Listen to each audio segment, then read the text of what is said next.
All right, just started recording, and we're back where we left off a little while ago. Last time we played, you and Claudia ventured into the graveyard. And do you remember what you found there? You found some strange goings on in the graveyard.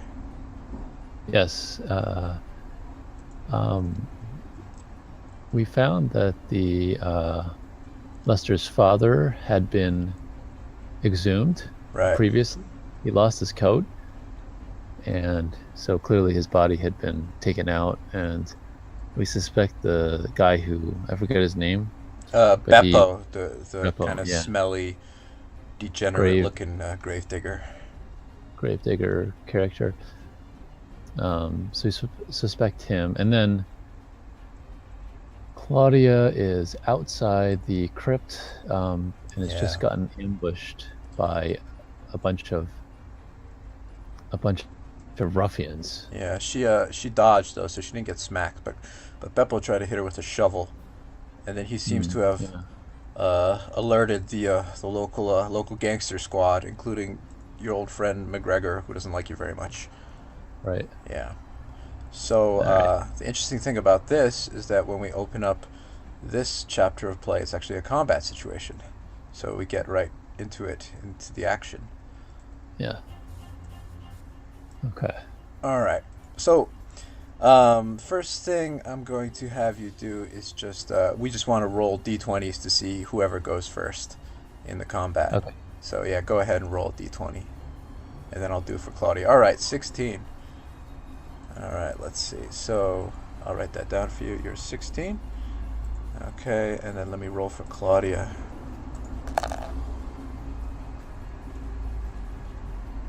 Claudia's gonna be a 4. So she's probably gonna be the last, which isn't good because she's outside. All right, and let me see what McGregor is gonna be. Okay, McGregor is a 5, so that's just a little bit before Claudia.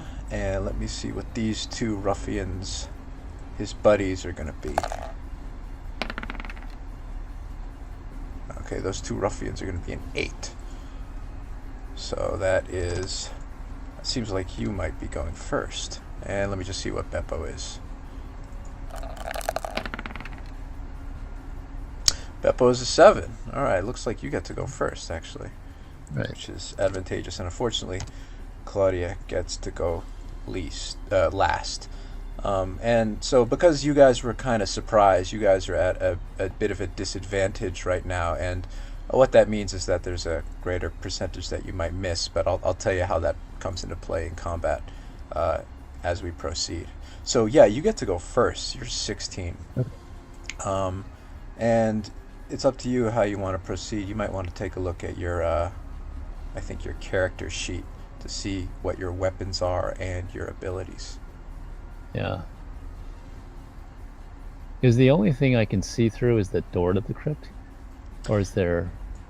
So your vision right now is going to be like this. I'll draw it for you. Your vision right now is you can see in this area in front of you. So you can see Beppo and you can see Claudia. You can't actually see the other guys. You can hear them. Okay. Yeah. So Hmm. if you want to, you could hide in the crypt and you can try to attack them as they come in, or you could actually venture outside right now. It's up to you. Okay. Well, Yeah.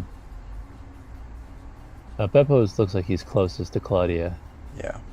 Do I need to use up a turn to arm myself, or is that No, I'm going to assume I'm going to assume that you had a weapon at the ready when you entered the okay? graveyard. And which weapon would you like it to be? I'm gonna use a crossbow. Yeah, the crossbow's probably your best bet. Yeah. Okay, yeah. And so now, which option would you like to take? Um, I am going to shoot Beppo. I would recommend that you remember you have this insightful fighting ability. Yeah. Oh, right. Yeah, That's right. I would recommend that you actually use that because First. because that can let you use your sneak attack on a particular target. Normally, you can't use your sneak attack in a situation like this because you guys were kind of ambushed. You don't have advantage.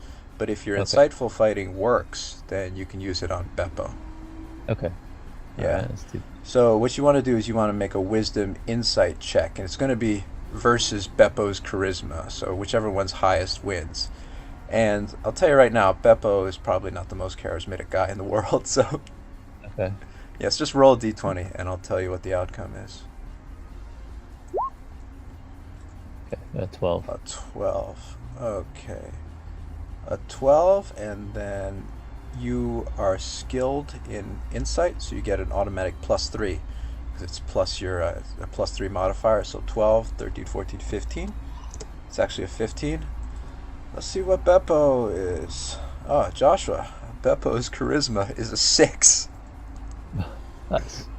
So yes, you could okay. So you can use your sneak attack on Beppo, and you can also determine various things about his fighting ability right away. He's not particularly strong. His charisma is a 6. So yeah, go ahead and try to attack Beppo, and you'll deal an extra 2d6 damage to him. Okay. So for your crossbow, it's oh, here's another question. What type of bolt are you using against him? Just regular? Yeah, I think I'm inside now, so I'll just use Yeah. one of the regular ones. Okay, cool. So one regular bolt, and that will be a the damage will be 1d10, 1d10 plus 2. Okay. So I just roll d20 right now. Yeah, roll a d20 to see if you actually attack him or if it misses or not. D10. Okay. And yeah, that will hit. Okay, go ahead. And then now roll for your attack damage. Roll 1d10.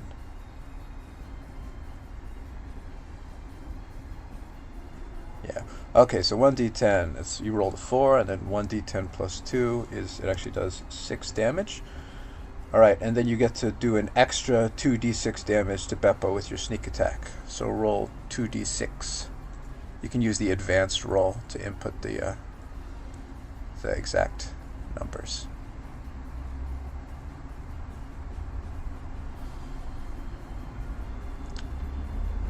Alright, yeah, so 3, 6, 7, 8, 9. Alright, so you did 9 damage in total to Beppo. Alright, so you fire off your crossbow, and you fire directly at Beppo, a bolt straight to the crotch.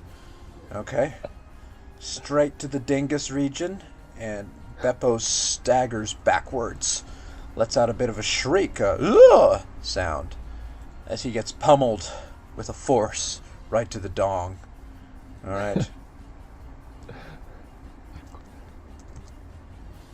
Alright, so you've taken him down to not quite half of his HP, but you can tell from your insightful fighting that a good old dong strike is pretty powerful. So he's not looking so healthy at the moment. Alright. All right. So that's you, and now let's see who else was who was up in the rotation next. I believe it was these two ruffians, these two friends of McGregor. All right, let's see what the ruffians are gonna do.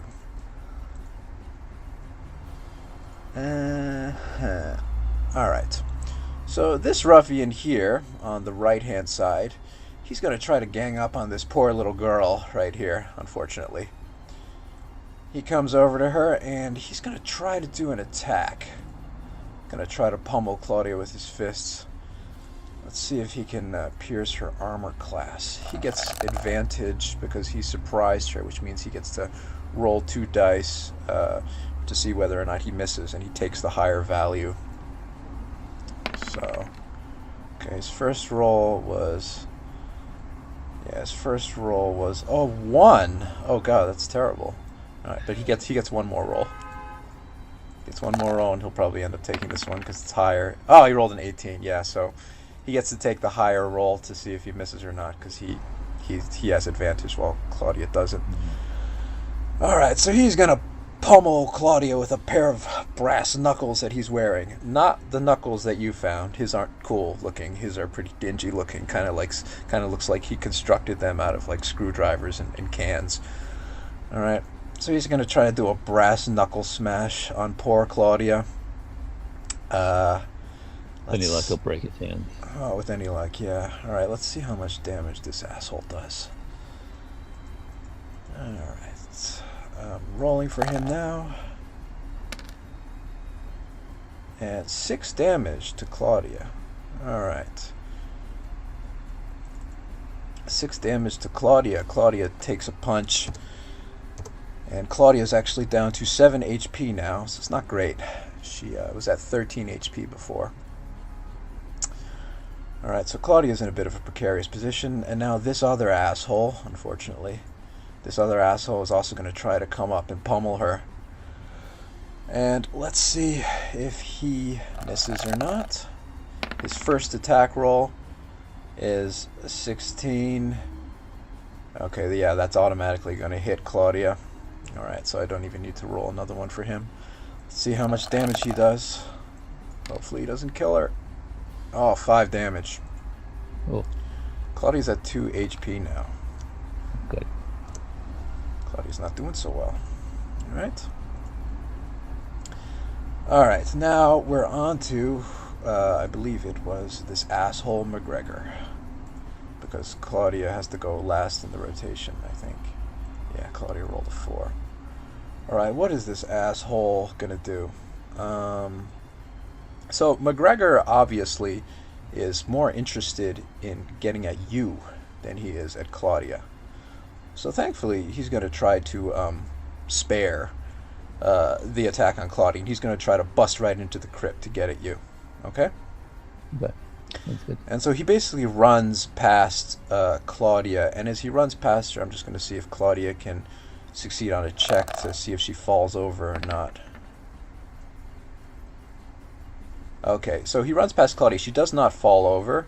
Okay, he pushes her aside and runs into the crypt towards you. Okay, he uses all of his movement to get up right in front of you, runs through the doorway right up in front of you. Can she do one of those attack of opportunities or whatever it's called? No, because he was basically pushing right through her, like pummeling right into her, and so she was only able to make a check to determine whether or not she fell prone. Okay, and if she had fallen prone, then that would have been bad. She actually wouldn't have been able to move for another turn.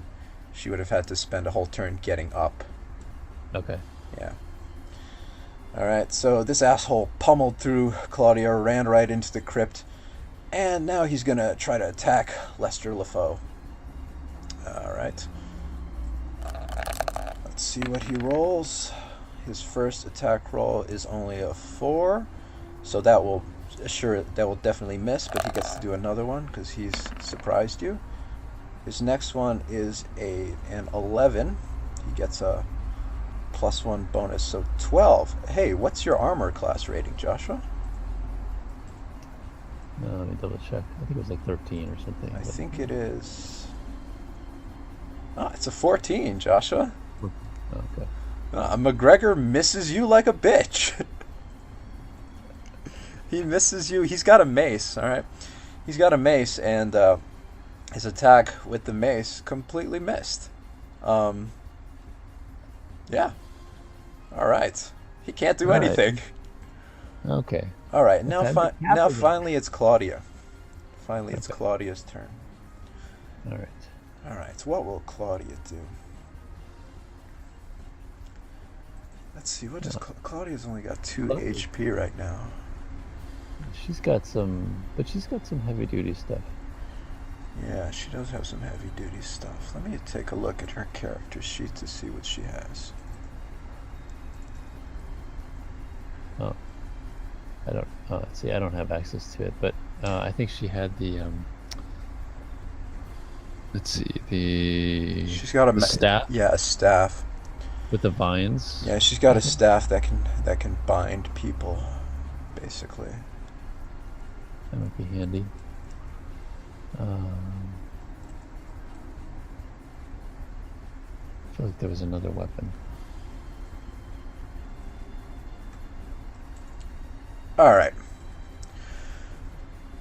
Claudia's in a tough situation right now because she's got guys all around her, and if she tries to move, they all get attacks of opportunity on her.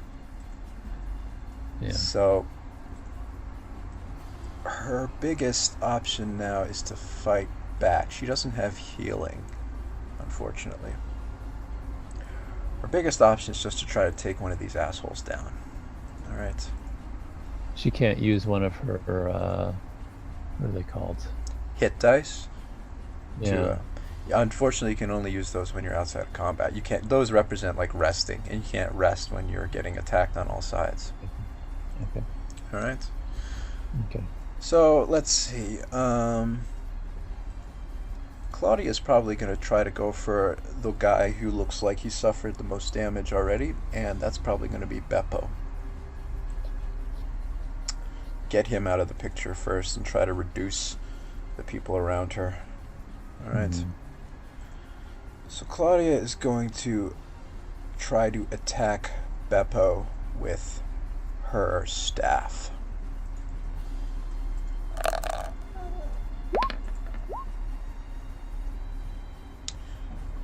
Okay, Claudia unfortunately rolled a 2.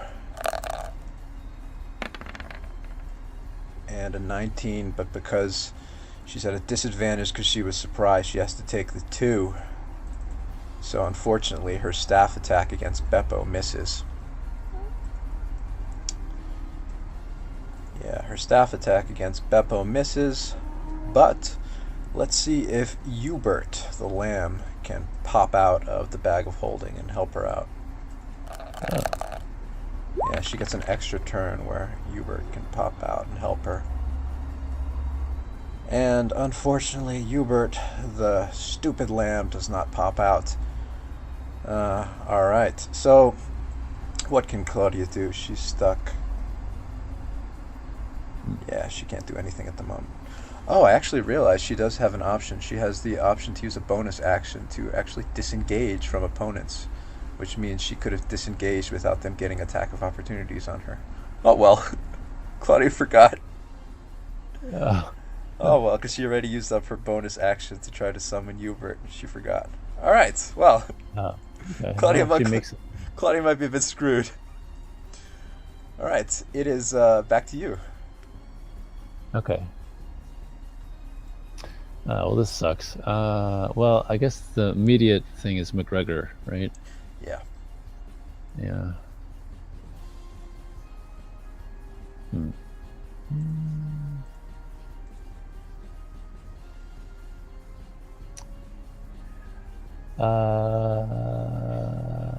Let's see. After the turn, it's me. Then is it Beppo? Who's next, Yeah, or is it one of these thugs? It's you, Beppo, the thugs, McGregor, and then finally Claudia. Okay.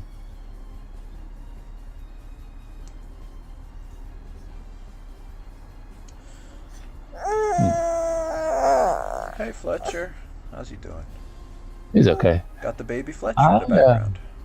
Got the baby. Got the Fletch.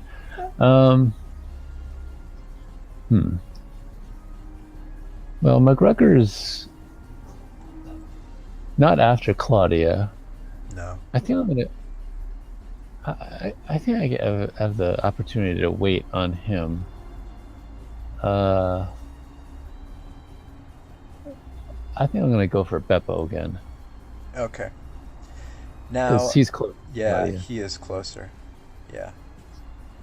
Do you want to? So, what type of crossbow ammunition you want to use on him? Now, is he outside or is he inside? He's in the very doorway. Okay. He's like standing in the door. You can definitely see him. He's within your line of vision. Okay.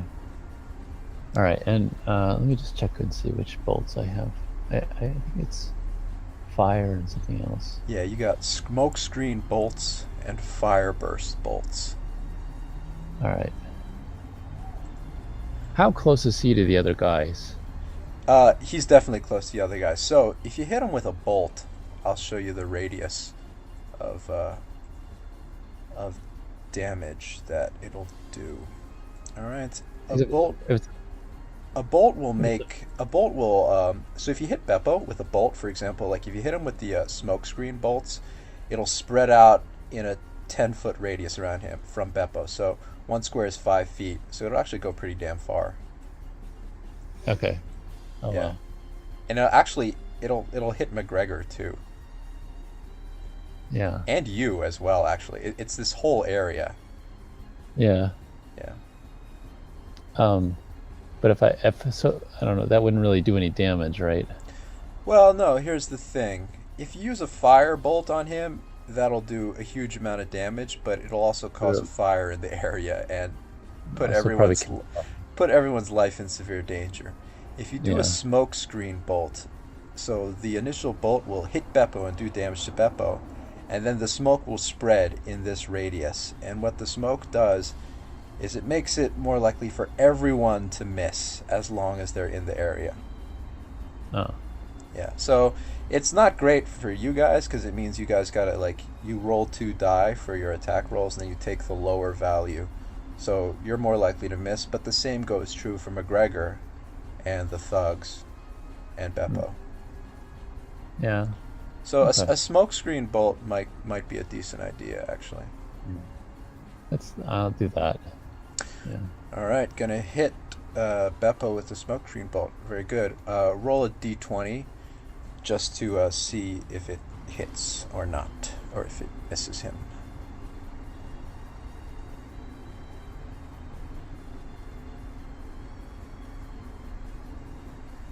Wait. Hold on.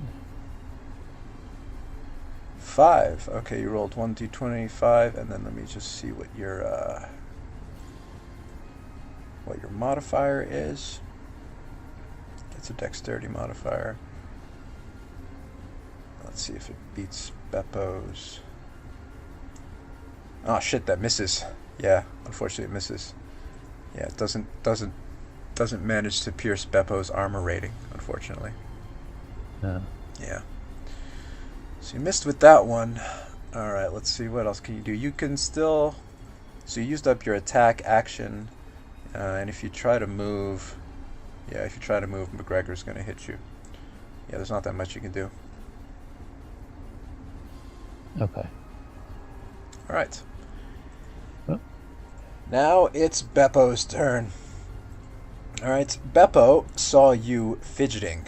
Okay, saw you fidgeting with your crossbow and trying to aim at him. And Beppo, not being the bravest fellow in the world, decides to run for cover. Okay? Sounds good. Beppo is going to move, but because he is so close to Claudia, Claudia gets an attack of opportunity on him. Okay? Okay. Sounds good. Let's see if Claudia can hit him. And Claudia rolls a 6. Rolls a 6. What's Claudia's modifier? Ah, it misses, unfortunately. Dang, it misses. Alright, so Beppo gets to move in this way. He's trying to get out of the line of fire. Little does he know that technically your crossbow can shoot up to 100 feet, Joshua. So you could technically still pummel him, but he's not exactly the sharpest guy in the shed. So he runs off, and he's like watching from the near the gate of the graveyard, going like, "Oh, Beppo, nobody can touch Beppo. Too fast for you." All right. Now, after Beppo runs, these thugs, these ruffians, prepare to pummel Claudia once more. But as they prepare to pummel Claudia, you actually hear something in the distance. You hear the sounds of a flute playing. Oh. Yeah, you hear the sounds of a flute playing in the distance, and it sounds like the music is coming from somewhere behind you. You're not exactly sure who it is. But Claudia can see who it is, and it turns out that somebody handy has decided to show up. Oh. I think I know who that might be. Yeah, look to the right. Can you see him? Uh-huh. Yeah. Yes. Yes. So you see an old friend, Abram, and he's actually leaning by one of the gravestones. He seems to have popped out of nowhere, He's playing a flute. He's playing a strange tune. And as he plays the flute, suddenly the ground around you seems to rumble, almost as if little small creatures are running up from tunnels underneath the ground. And then, right here, in the middle of the graveyard, there is actually a gigantic eruption of dirt and soil. And suddenly a gigantic swarm of rats appears from that spot in the graveyard. A huge, massive, undulating pile of rats, almost as if they've been summoned from Abram's flute. The Pied Piper of the Rats appears to have arrived to offer you some backup. Some much-needed backup, actually. Yeah. Alright, so this gigantic rat swarm, this writhing pile of rodents, gets to go right after Beppo, because that's what the initiative is for the rats. Alright? And so the gigantic rat swarm is actually going to rush up towards Beppo and attack him. Let me just see what the rat stats are.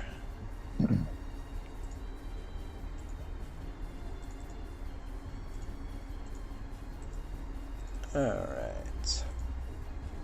Abram, what are your rat stats? Alright, the Pied Piper Rat Swarm attack. Okay. Now, interestingly enough, Abram seems like he needs to keep on playing his flute for this attack to be used. It seems like he can't move. He needs to stay stationary as he controls the rats with his flute. Alright. Alright, let's see if these rats manage to attack Beppo. Alright, the rats rolled a 16. The rats are most definitely going to attack Beppo. Let's see how much damage the rat swarm uses on Beppo. Okay.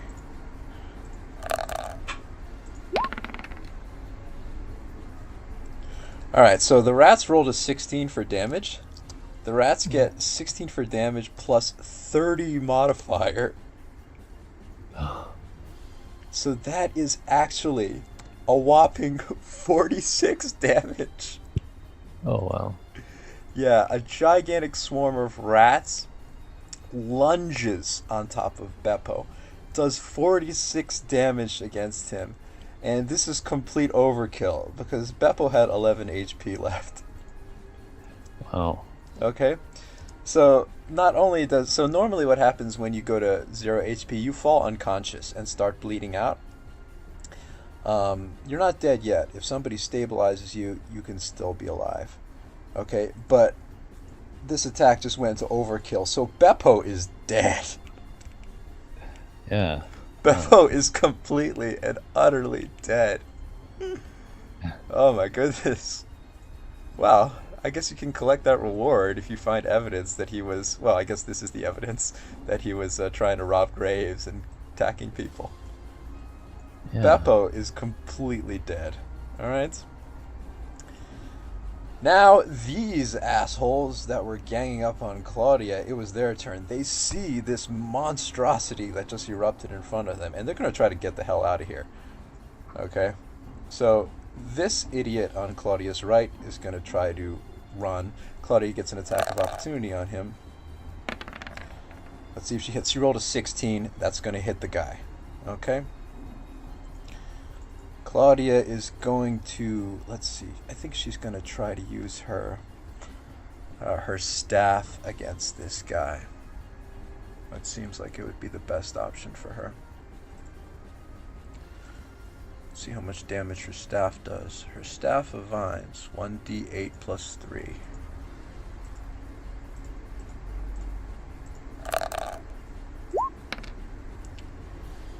She rolls 4 damage against the guy.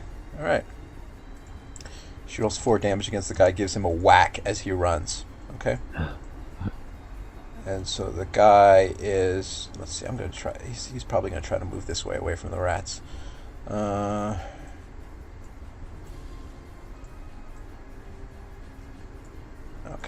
Yeah, he runs up to there, up to the north. This other dude is also going to try to run, and Claudia gets the same attack of opportunity on him. Let's see if she has. She rolls a 5. That's not going to pierce his armor class rating, so he gets to run away in this direction. Alright.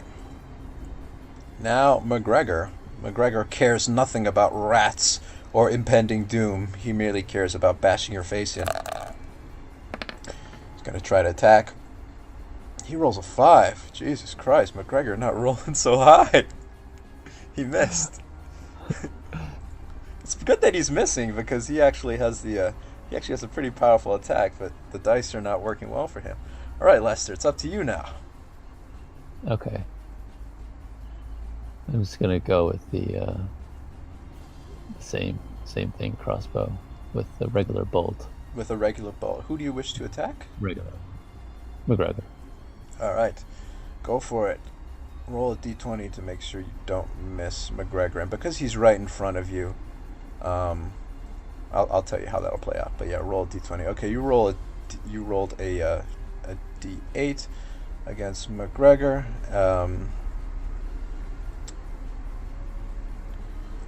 You rolled a d8 against McGregor, and because he's right in front of you in such a confined space, I'm going to say that technically you did not beat his armor class rating, but because he's literally on top of you right now, I'm going to say that you're able to do half damage.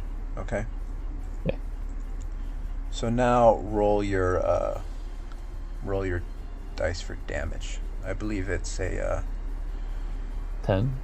Yeah, 1d10 plus 2.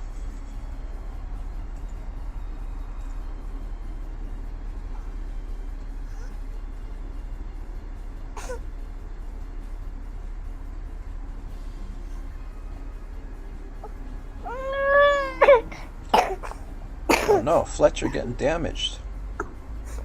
Is he okay? Yeah. Alright. So you rolled a 7. Half damage would be a 3. Okay.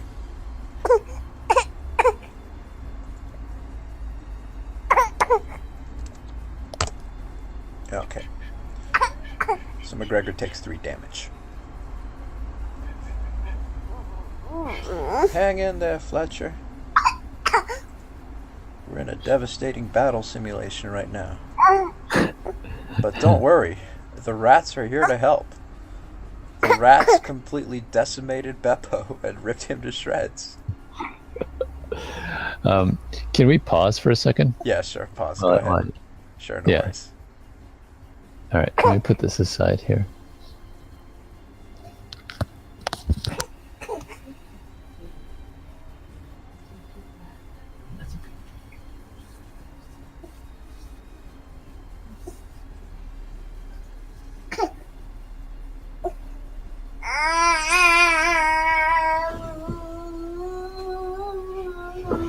Oh, the Fletch. Scared of rats, possibly.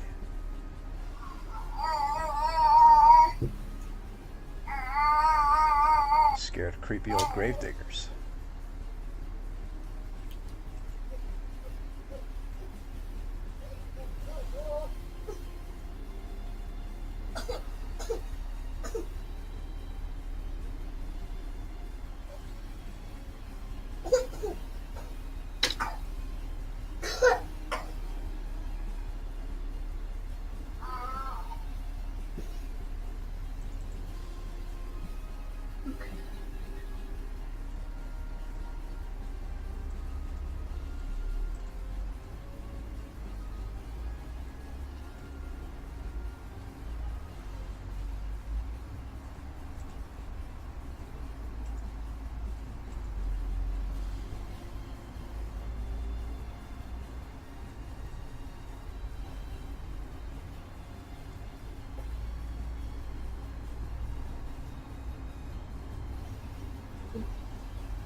Interesting.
Well, that's interesting.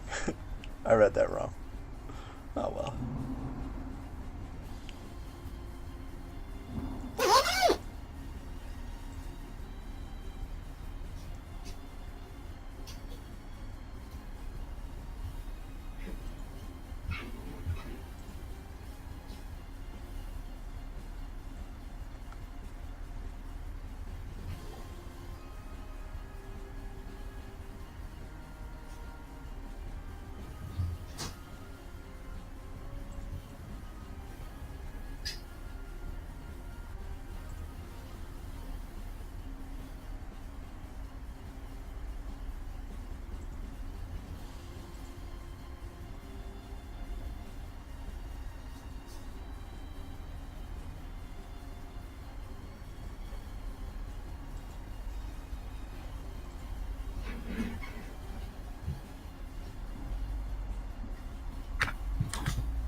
Greetings.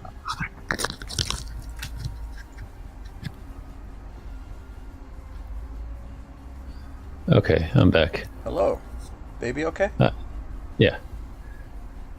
I'll tell you something funny, Josh. I actually I read the damage for the rat swarm attack wrong.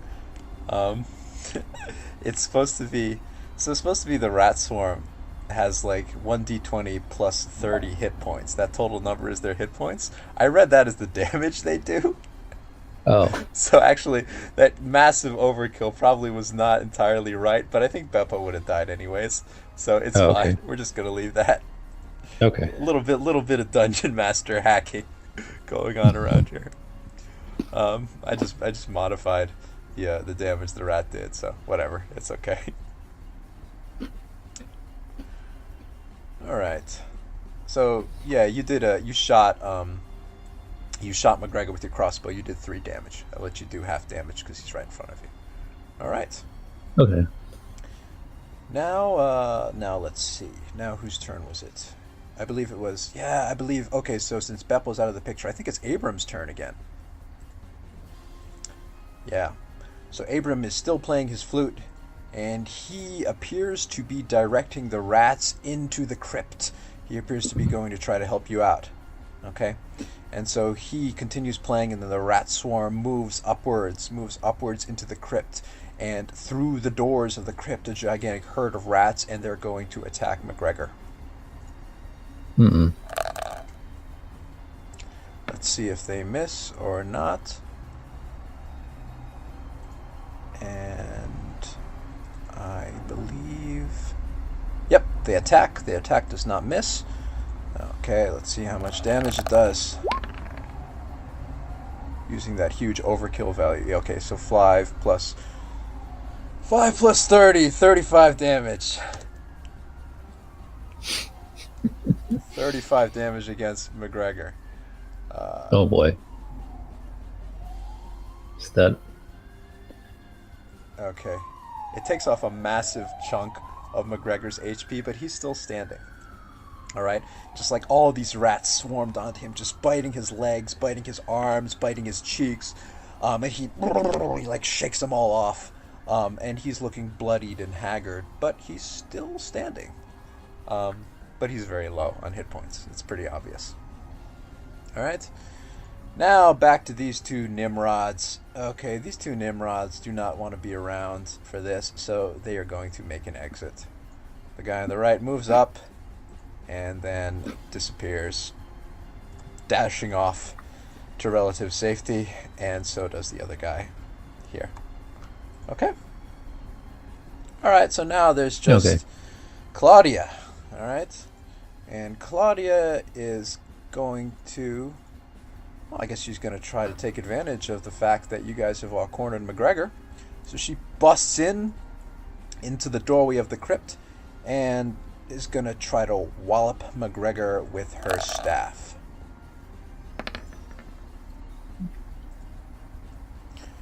She rolled an 8. Does that hit? 8. What's McGregor's armor rating?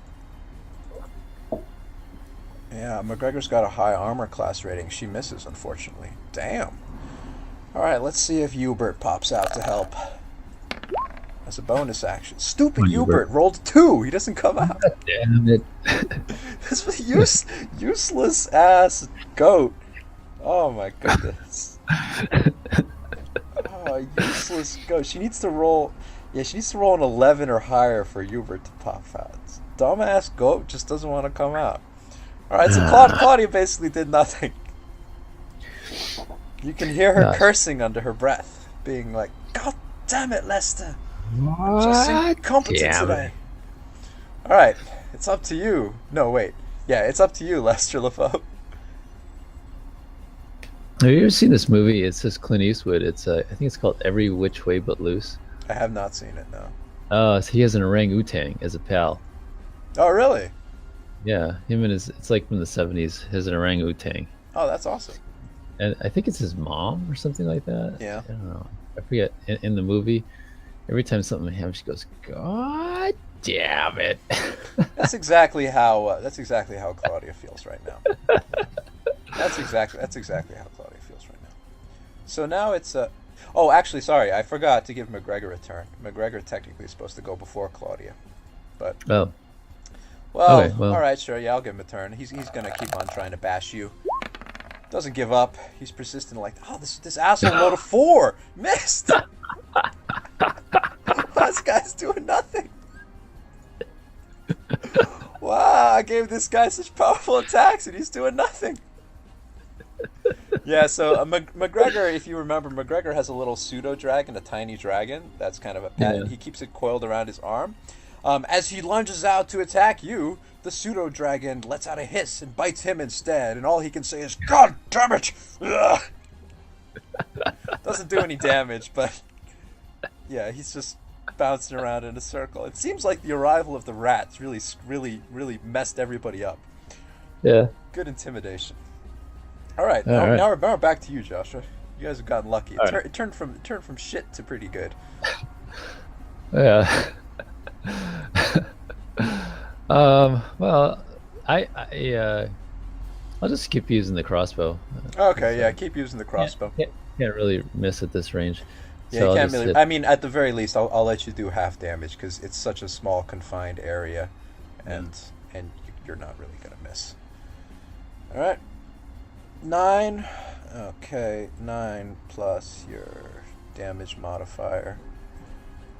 9, 10, 11, 12, 13. Yeah, technically that doesn't pierce his armor rating, but you get to do half damage, so 1d10 plus 2. 8. Okay, you do half damage. So take him. Yeah, that's 4. Okay, you do 4 damage against McGregor.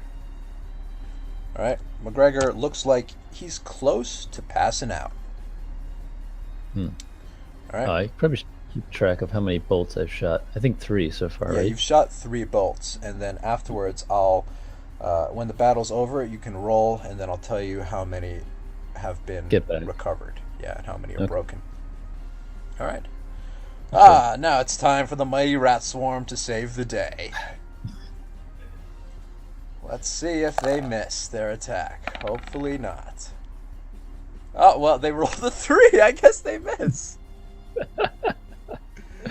God damn it. They rolled a 3. I guess they miss. I'm not going to let them do half damage because unlike you and your crossbow, I'm going to say that the rats they're kind of a swarming, kind of not entirely organized blob. So if they miss, the rats kind of like all split in different directions and kind of scurry around on the ground.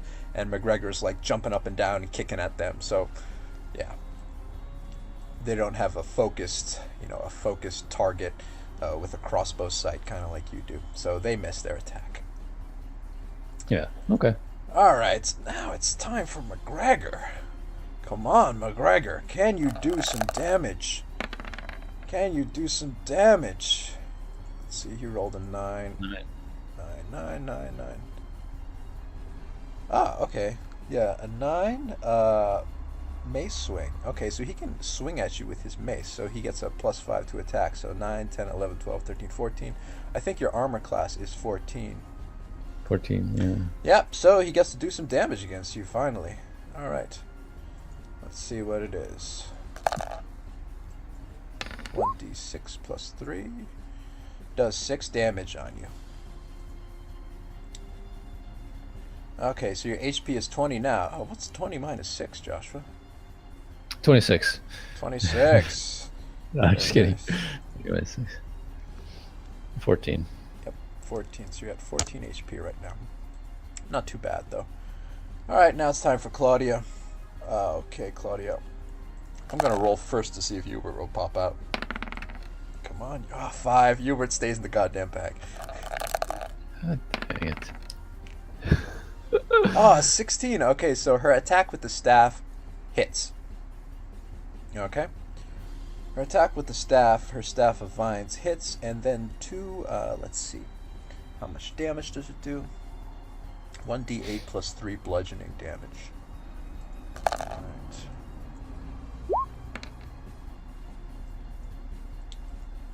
Alright. Okay, so that is a 9. Okay. She does 9 damage on... Blood. Yeah, she does not... Yeah, okay, yeah, so that's enough to actually knock down McGregor. Okay, she does 9 damage to McGregor, a mighty whack right in his face. And so McGregor falls down. And now, I'm going to say that Claudia whacked it. It's not a killing blow, so McGregor is technically still alive. We didn't go into overkill, but he is unconscious and out of the picture. Okay? Okay. Oh, jeez. Yeah. Excellent. So, Well, that could have gone to shit. yes. That could have gone to shit if not for the rats. Whew. Yeah. Alright, so after this monstrosity of a battle comes to an end, the music playing finally stops, and then the rats all scurry back down underground. Their part in this intense tragedy now over. Okay? Right. And I'm just going to clear all the bloodshed on the map. Alright, and you hear the sounds of somebody walking up. And it is your good friend Abram, and he's kind of surveying the mess. And he says, "Oh, poor Beppo got torn to shreds, all his intestines leaking out, and his large colon spilling out into the ground. Well, hello, Lester. Hello, Claudia." Claudia's like, "Jesus Christ, Abram. I nearly beat the bucket if not for you and your rodent friends. Thank you, sir." And Abram says, "Anytime. Me and my furry friends just happened to be in the area. Well, actually, Lady Parfinia wanted me to keep an eye on you right before I left town. I'm supposed to be heading north to try to chase after a bounty, but I was still in the area and I heard some ruckus. I decided to stop by, and it's a good thing I did, because you look like you were about to get screwed in 5 different ways. Yes. Thank you, Abram, for saving our bacon. Anytime. Abram walks into the crypt and looks at McGregor, who is, so he's bleeding out, actually. He's bleeding out, and every time somebody bleeds out, they get to roll a hit dice to see if they recover 1 HP or not. Okay. So he recovered. He recovered 1 HP. Okay, so he's not bleeding out anymore. He's just unconscious. Okay. So Abram looks at McGregor and says, "Well, if it isn't McGregor, the newbie to the society. Well, aside from you 2 newbies, that is. Lady Parfinia had some suspicions that he tried to go for you 2, considering the harsh words he shared back at the headquarters. It's a good thing I stumbled through and managed to find him. We've been suspecting that him and Beppo have been up to some mischief in the graveyard, ransacking tombs and taking all the fine clothes and the treasures that people like to bury their loved ones with and selling them off to people on the side, not sharing any of the profits with the society. And it appears we were right. We might be thieves, but digging graves up is kind of low even for us."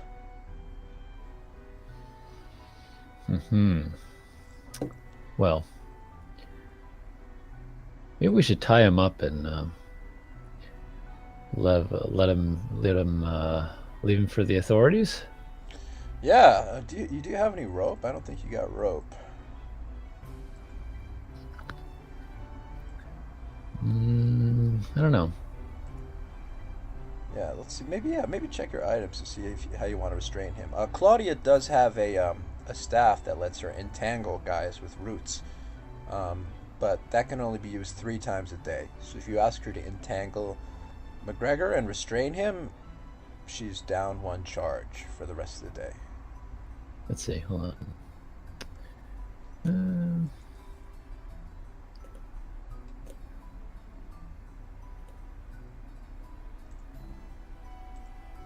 I have.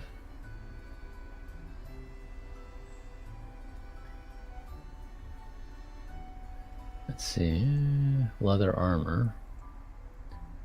I don't think I have any rope. Yeah, I don't think you have rope either.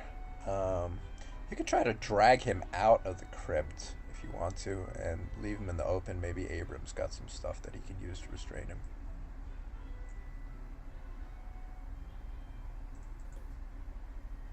If you want to. Or you could just leave him in there and close the crypt on him. Yeah. That's if you're comfortable leaving him in the same crypt as your parents. No, they're dead. Oh, okay. All right. What is he gonna do? Lester LeFoe, don't give a shit about his old man and his old ladies. Yeah. All right. You can search him if you want. Yeah, let's first look at it. Let's look at him. Is there anything? Yeah. So while you guys were talking, what is it? Eye for detail. You don't need to use that. It's just he's just a big hunk of junk lying on the ground right now. So while you guys were talking, his little pet dragon slithered away into the grass. Okay. So you don't have to worry about the little pet dragon anymore. You can search him if you want to. He's got a huge mace. That you can take. The rest of his stuff isn't particularly of note. He doesn't have any money on him. He does have a key. Okay. Yes, a small key. You can take the key if you want to. Yeah. Okay. Let's do that. Yeah. All right. He's got a small key. The mace, I'll tell you right now, the mace that he has is actually it's about the same as yours, I think. Yeah. You currently, it's the same type of mace as you have. It does. Let's see how much damage it does. It actually does less damage than the mace that you have. Jesus. Oh. Okay, so it's not as good as yours. Never mind. He had another attack. He had another attack with his pseudo dragon, but unfortunately he kept missing and couldn't use it. So. So I guess, yeah, I don't know if you really want that or not. You could sell it Yeah. if you want, or you could just leave it. Well, let's take it. Why arm him? Okay, sure. You take his mace, so just write down on your, I guess, put it in your treasures column on your character sheet. You take McGregor's mace. All right. It's not as good as the one you currently have, so I would recommend selling it. It's probably worth at least, like, at the very least, like 30 gold, 20, 30 gold.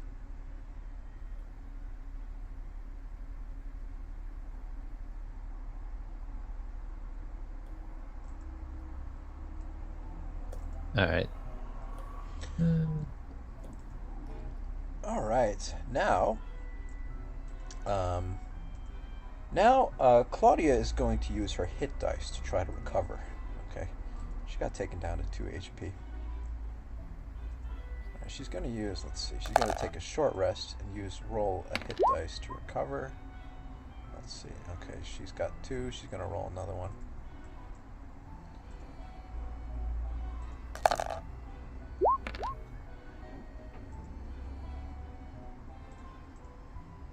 Okay, so Claudia recovered 7 HP. Oh, well. So she's at what? She's at 9. 9? Yeah, I don't know. Maybe I guess she could use the. Hey, fuck it. Let's have her use the third hit dice to recover a little bit more. Yeah. Or can I? 8. All right, that's good. Yeah. Okay, so she recovers. She uses up all of her hit dice, and is back at max HP. But she cannot rest or use those hit dice for the remainder of the day. Okay. Back at max HP, which is nice. Okay.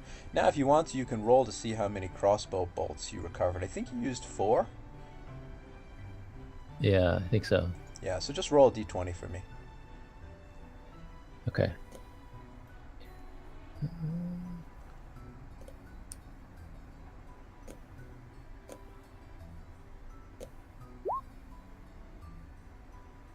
Oh, you rolled a 10. Very good. You recover 3. Okay, you only lost 1. All right. So Yeah. So I think you have you've got ammunition written down on your sheet.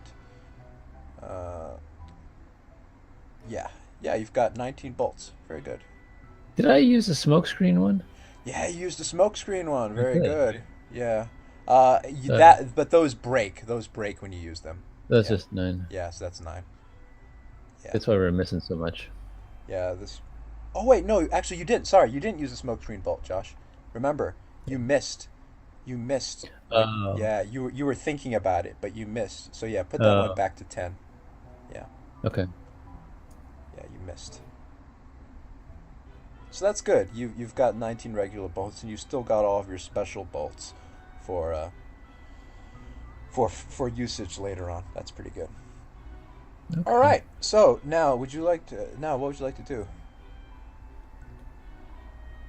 You can exit the crypt and you can barricade McGregor inside if you like. Um. Yeah. Let's just exit. Oops. Yeah. I can't move, but Really? uh, That's weird. yeah. Yes. Yeah. But anyway. Yeah. Hit the. Yeah. Okay. So on the left side of your screen, do you have that little arrow selected? The little cursor arrow selected? Oh. Never mind. Yep. Yep. Yeah. There you Gotcha. go. Yeah. Okay. Now you can close the crypt shut. I'm assuming you want to do that. Yeah. I'll just close it shut. Okay, you close the crypt shut, and McGregor is now stuck inside. Well done. Okay, so as you were closing the crypt inside, you do hear some people approaching from the bottom half of the map. Oh, and look who it is. Small dog. Yeah, it appears to be Captain Smalldong and a member of the Tartec police force. Ah. Okay. Captain Smalldong and the cop are coming up, and you hear Smalldong sputtering. What is this? We heard some noise. Good God, it looks like a massacre here. What happened to Beppo? Beppo was attacked by rats, and he was the one that I was just here to pay my respects to my departed father when we were attacked by Beppo. Attacked by tried- Beppo? Yeah. He tried to ambush us. He tried to hit Claudia here, and a number of thugs, including this one that's locked inside the crypt, um, came to assist them, and they nearly killed us. And if it weren't for the kindness of this stranger, we probably wouldn't be talking to you right now.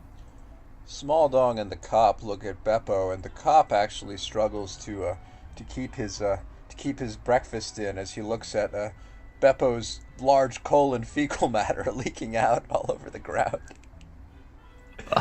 And Small Dong is like, "Good God, man!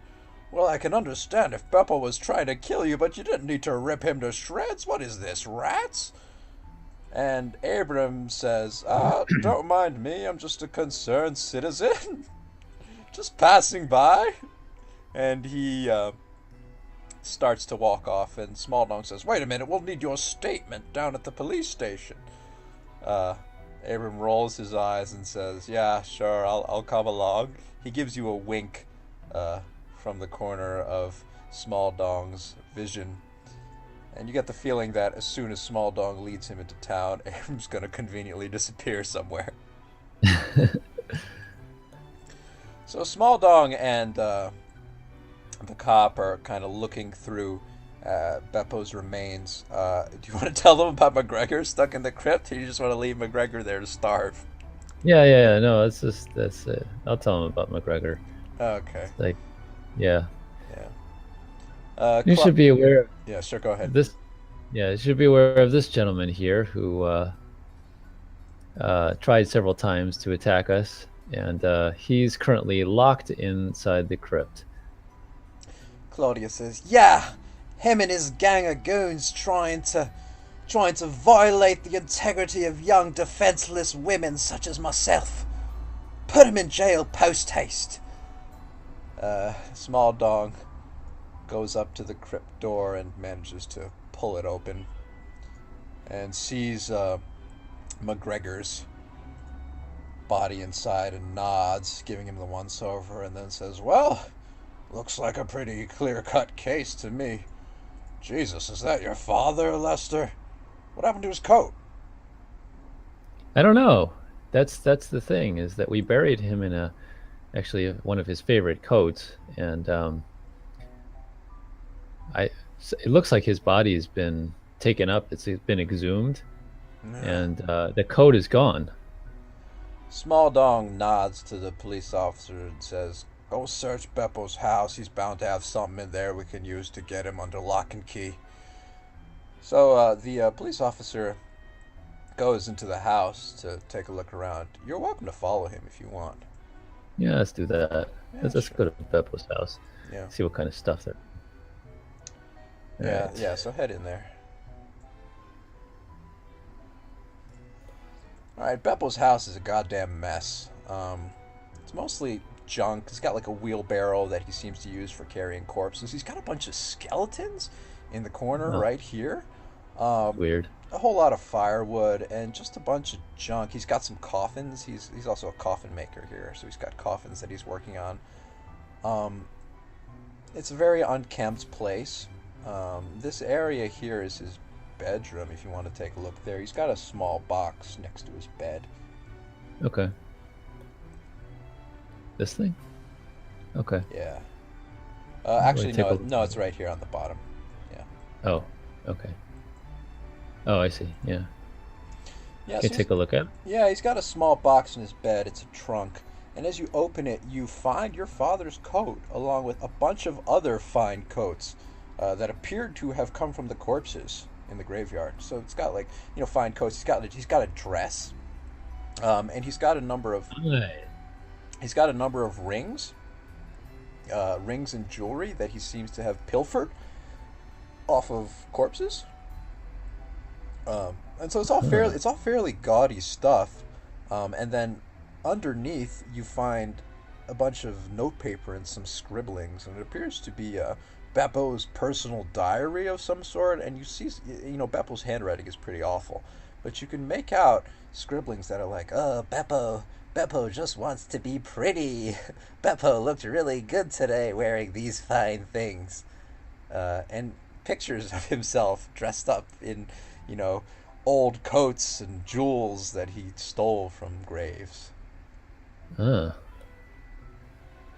okay. Let me call the police over. Yeah.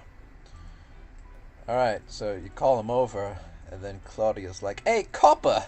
Check out what the degenerate was doing! Dressing up in corpse clothing!" And so the cop takes a look at the notes, and then nods, and then goes over to Small Dong, who is still a bit horrified by the remains of Beppo. And so they go over the notes, and then Small Dong says, "Huh. Well, looks like we'll need this. All right. Now, we need to go down to the station and file a statement." And then he looks around for Abram. Abram has conveniently made himself scarce as this whole thing has been going on. And Small Dong is like, "Where the hell did he go? Who was that masked man?" Well, not masked man. Who was that man, anyway? I don't know. He'll always have our gratitude. "Yeah, he protected me, a poor defenseless little girl. He's a hero to all." Small Dong says, "God, he left that man in shambles. We'll never be able to put Beppo back together again." Disgusting. And Small Dong shakes his head and says, "We need to find somebody new to take over the graveyard. God, the things I have to put up with this in this dirt-ridden city. God. Alright, let's get out of here. Hey, LeFoe, aren't you supposed to be investigating the king's would-be assassin? You found anything yet?" Yeah, a few things. "Anything you'd like to share with the cops? Or are you too good for us, Mr. Amateur Detective?" I'm just an amateur. What do you want from me? "Oh, fuck off. Let's get out of here." So Small Dog, who looks like he doesn't get paid enough for this, hightails it out of there. The cop takes one last look at Beppo's remains and follows him. Uh, All right. who do we file the thing with to get the reward? Oh, Was that was yeah, that's a good point. You'd have to remind Small Dog that you deserve a reward. Okay. Yeah. All right. Actually, can we is Small Dog, or not Small Dog? Oh, what's his name? Beppo. Can he be searched, or is he pretty much too far gone to be? You can search him. You're going to find a lot of innards and body parts. Okay. Not really anything usable. Okay. He's pretty far All right. gone. He got destroyed due to my misreading the damage output. Oh, okay. But hey, it's pretty funny. I guess we should bear. You want to bury Beppo? Sure. Yeah, why not? Yeah. Sure, that's very kind of you. All right. Bury Where him. would you like to bury Beppo? I don't know. How about stick him in the old man's grave? If you want, sure. If you want to. Well, yeah, sure. If you want to, you can throw him in there. You can throw him in there on top of McGregor, who's unconscious, not dead yet. Small Dong and his Small Dong's going to come back with a larger police force to carry out the bodies. So Yeah. if you want to, you can do that. All right, let's do that. Let's just put them all into one spot, make it convenient for him, and leave a note for Small Dong. Hey, we did your dirty work for you. Where's my reward? So Claudia's a bit disgusted by this whole plan, but remember there was a wheelbarrow that you Yeah, saw. it's a wheelbarrow. That's what I was thinking. We just pile him in the wheelbarrow. He's got to have a shovel somewhere. Excellent. Okay, so, all right. So Claudia's like, "Geez, Lester, very kind of you. A bit gross, but kind of you. All right, I'll get the wheelbarrow." So she goes and grabs the wheelbarrow. Okay, so I'm going to say that she brings the wheelbarrow up to here, and I'll just draw it. I'll draw the wheelbarrow. Yeah, this here is the wheelbarrow. Okay. Yes. So let's take Beppo's disgusting remains and put him in there. All right. Now you just want to dump him in the crypt. You want to throw him on top of McGregor? Yeah, why not? All right. So with a heave and a hoe, you push the wheelbarrow to the entrance of the crypt and dump this hunk of guts on top of McGregor. All right. So I'm gonna let's put him right there to indicate that there they are, right next to your dearly departed parents. Do you want to give your old man back his coat, or do you just want to keep it? Yeah, that's my question. That's my question for you. Do you want to take those clothes that you found? I'm assuming that you took them. Yeah. Well, so okay, I have to ask. I have to remind myself. The only reason the coat was important, it was his favorite coat, right? And was there anything in particular I needed out of that coat? No, right? No, it was not just really. You got your father's. I think you took your father's hair. I think a tuft of hair. Yeah. Yeah. Yeah. You didn't really need. Yeah, you didn't really need anything. The coat was just evidence, I guess, that Beppo was stealing stuff. Okay. All right. So, I'll give Pops back his coat and then take the other stuff, I guess. okay. So I'm gonna just move you closer for a bit. All right. So you put the coat back on your old man, and let's say that I'm gonna say that after one last look at your old man, you close the crypt. All right. Okay. Seems like the humane thing to do. Give the coat back to your old man. Close the crypt, and that appears to be that. You can. Do you want to exit the crypt and then close the door? Yeah, let's do that. All right. You exit the crypt. Close the door. Okay. Very good. Okay, so the whole procedure of moving the guys around and doing this and that, it took a good 25 minutes or so. Okay. As you were working, oh Jesus, this guy's so big. As you were working, a whole bunch of more cops popped up.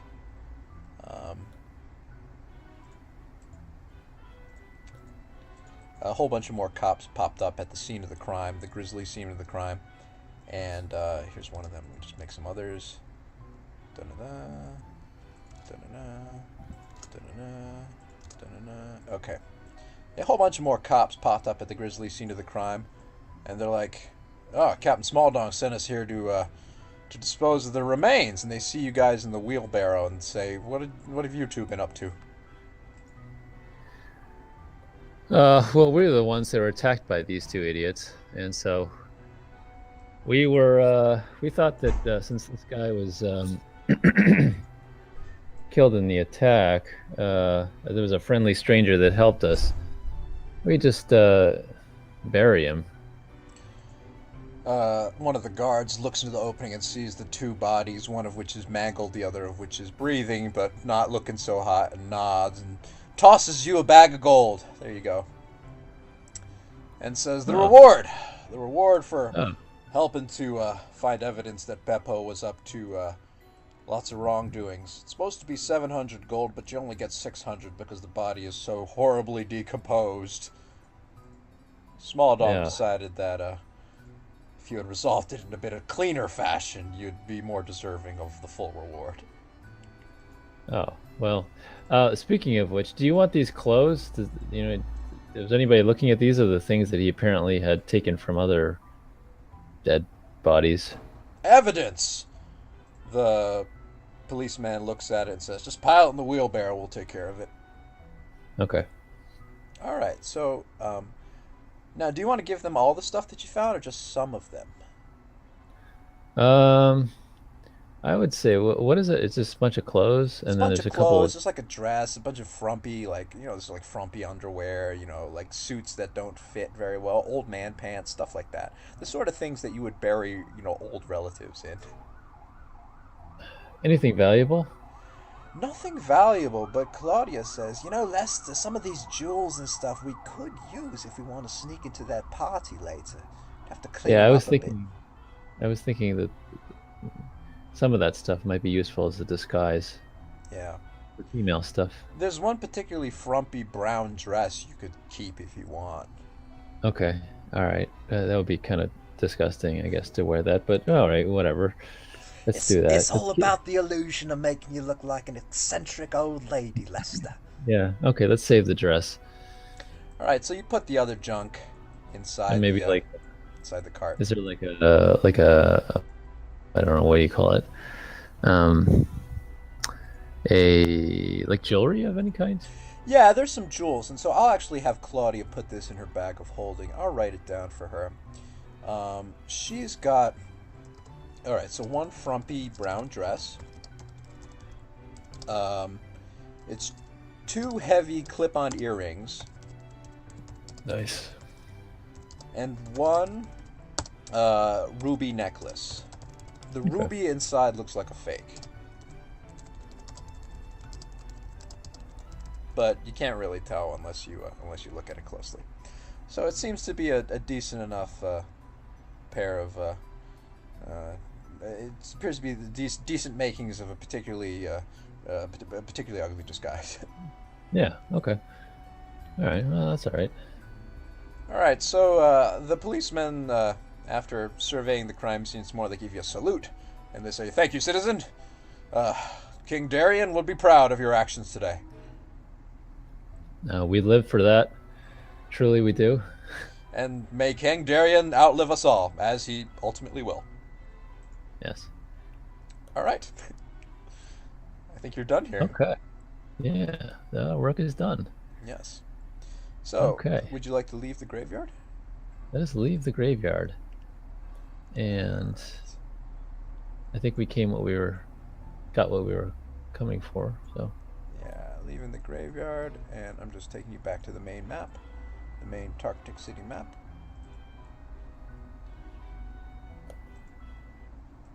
All right.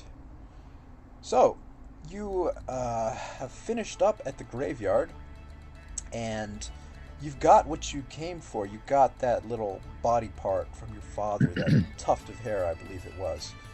Yeah. Now, if you remember last time, you guys spent much of the morning investigating that big manor over in the nice part of town. And there's supposed to be that party there in the evening that you wanted, that you guys were thinking of infiltrating. So right now it's still the afternoon. You got Did we eat lunch yet? You got time to kill. Yeah. Do we commere anything? Yeah, sure. So you can commere, or you can also go to Tartec Castle and give all this stuff that you gathered to William the Wizard. Because remember, you guys were gathering all this stuff to do that spell, so you can also do that. Okay. Well, why don't we do that? Well, we'll do that first, I guess. We can maybe eat something. Heading to the castle. Maybe William the Wizard's got some. Maybe he's having lunch as well. Yeah. All right. Let's do that. So you guys saunter through town, up towards the castle, trying to get rid of the scent of graveyard gunk and Beppo remains that have permeated your clothing. All right, in the castle, guards guide you to the wizard's office after you say that you want to speak with William. Okay? All right. So, here you are in the wizard's office, and there's William, and he's setting aside tea and sandwiches. Oh, nice. That's good. Hello, Lester, my boy. How's it been? Hi. Yeah, it's been a bit of an exciting morning. We nearly died, but other than that, it's okay. Claudia says, "Oh, William, we nearly got decapitated by Beppo in the graveyard. He almost hit me, a poor defenseless, beautiful young lady with a shovel. And then we found out he was getting all dressed up in lady things to do some diddling. Truly a nightmare." William says, "Goodness, well, you can tell me all about it over tea." And so he sets out a kettle and some cucumber and ham sandwiches, and you guys can enjoy tea with William as you recount to him your tale of this morning's tedium. Yes. The other thing, William, is that we got the necessary ingredients to do the spell. That's how we Ah, ended up in the graveyard to begin with. We actually exhumed my father, and the forgotten memory spell. Well then, yeah, give me the body part. I hope it's not your old man's dick. He makes a joke. William made a good one. He laughs at his own potty humor. uh, Whereas Claudia shakes her head and is like, disgusting old perverted wizard.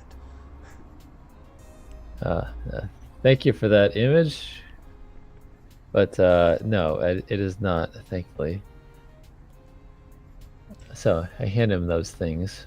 All right, you give him the hair and so William pulls out it was a scroll that held the incantation for the forgotten memory spell and says, "All right, this will take a few minutes. I need to do a little bit of mixing." And then so he goes over to the huge chemistry set that's here, and then begins mixing all of the ingredients of the spell together. The herbal things that Parthenia gave you, and then the body part. He mixes them in a whole bunch of vials. Okay, so it'll take him a few minutes to do this. All right. Now, while he's doing that, I actually think this is a good opportunity for you two to take stock of your items. Okay, just to look at all the stuff that you found. All right, I'll just show you your character sheet right now. And let's just take a look at the crap that's in your bag. One thing that I decided to do over the last week was I decided to get rid of weight for the rest of the campaign because I don't really feel like inputting weight values for everything. So just ignore the total weight number. Okay. That's down there. Okay. Okay. Okay. I'll tell you if something, like, obviously you can only realistically carry so much. So I'll just tell you when you're being overloaded. And right now you've got a lot of crap that you can probably get rid of. Yeah. Or you can distribute it to Claudia's bag of holding. Claudia's bag of holding is the one thing that I am paying attention to the weight. And so there's room for some stuff in there, but there's some things you might want to get rid of now. Like you have a half-eaten lunch from earlier, from like 2 days ago. It was a salad, and it started to get really bad at this point. Okay. Yeah. Yeah. Now that. All right, let's throw that out. Yeah, that normally would give you some HP, but I think if you ate it now, you'd probably lose HP instead. Yeah. So I think you can just delete that or exit it out, I think. Or actually, I just tried to do this. well, maybe. you can I'll actually do it for you. You can you see that little lock on the, oh yeah, that works too. Yeah, sure. Just that's fine. There's actually, you see that little lock on the bottom there?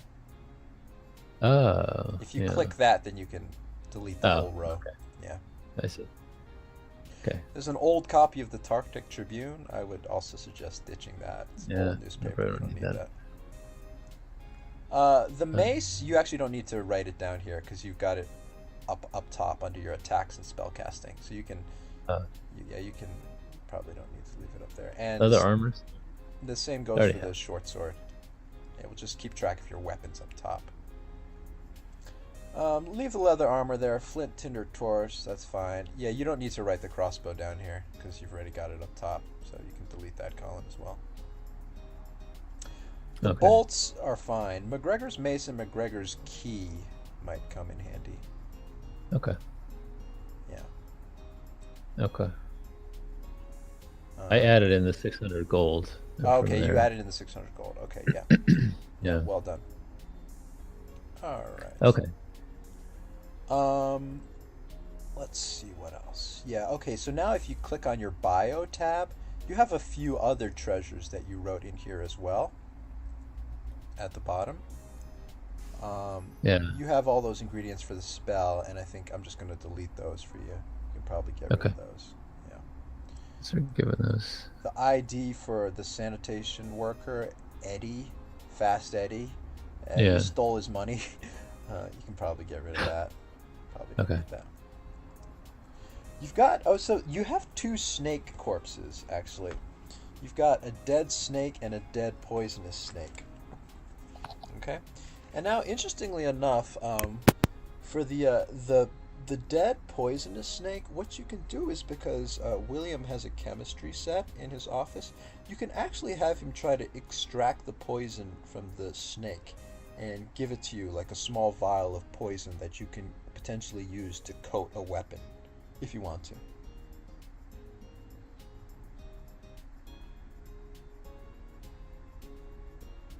Josh, you there? Hello? Hello? I might have lost you.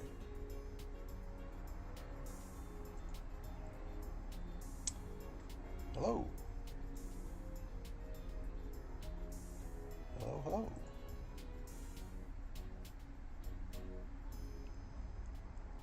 Possibly having some connection problems. Oh, hello. Oh, I can't hear you for some reason. Hello? You there?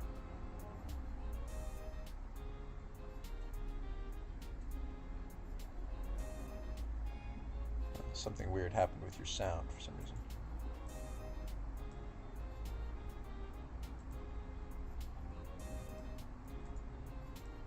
Still can't hear you.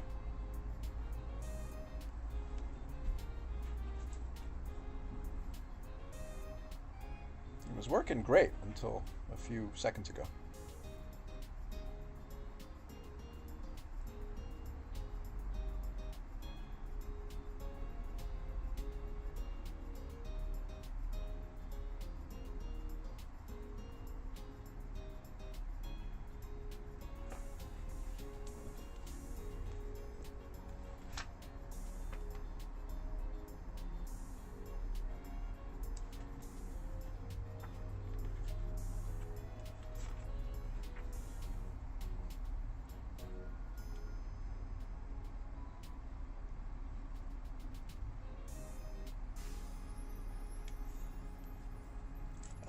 Say something.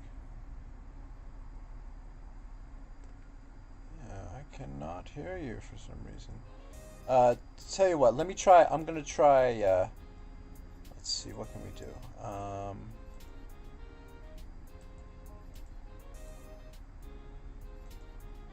How about you try rejoining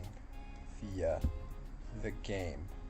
I'm going to exit the game, and then you rejoin. Okay. All right. Let's try this.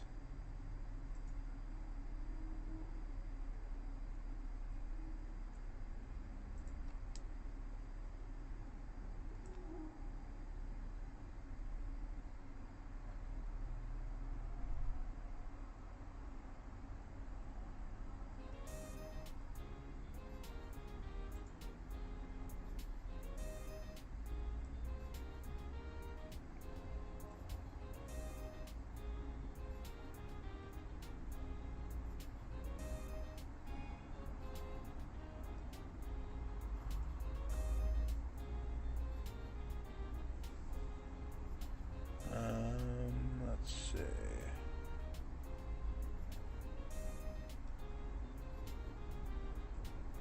I might need to send him a link again.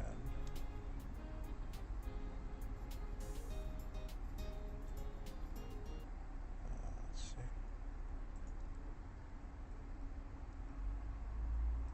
Invite.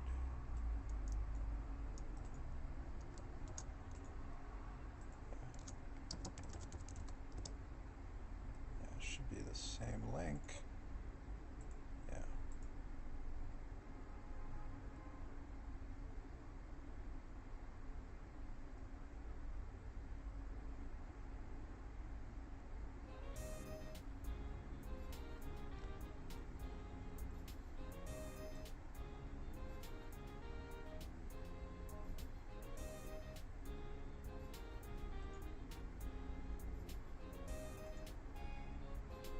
Ah, there you are.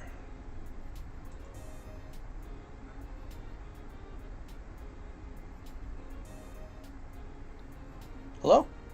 Yeah. Yes, Does that work? we're back. Yes, Okay. it worked. Yeah. Oh, what I happened? don't know. I don't. All right, we're back. All right. So, like I was saying before, Josh, you actually can have William extract the venom from that snake carcass to try Okay. to give you like a little vial of venom that you can potentially use to coat a weapon. Yeah, let's do that. Okay. Yeah. So you give the venom over to William, who's currently at the chemistry table, and so William says, "Yeah, I can help you. I can help you basically extract the serpent venom, and you can this could potentially come in handy for an attack if you guys are in combat. All right." And so he does some fiddling with the snake carcass. He rips the whole thing in half, and then squeezes the snake like laundry. It's it's actually kind of disgusting. He squeezes the snake like laundry, and then the venom spurts out from the snake into kind of a petri dish. And then he dabs at the petri dish with a branch, and then mixes in some other stuff. And Claudia puts down her teacup and says, "I suddenly don't want any more tea." And so he's going to give you it's a little vial of serpent venom, and I'll write it down for you. I had to check the Dungeon Master's Guide to see what the actual stats for this thing are.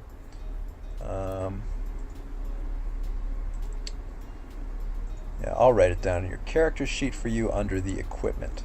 So it's 1 vial of serpent venom.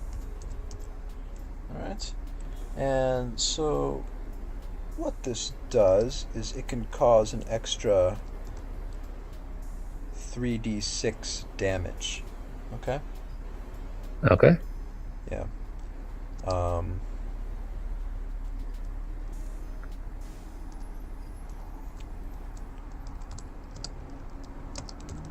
Yeah, it can cause an extra 3d6 damage.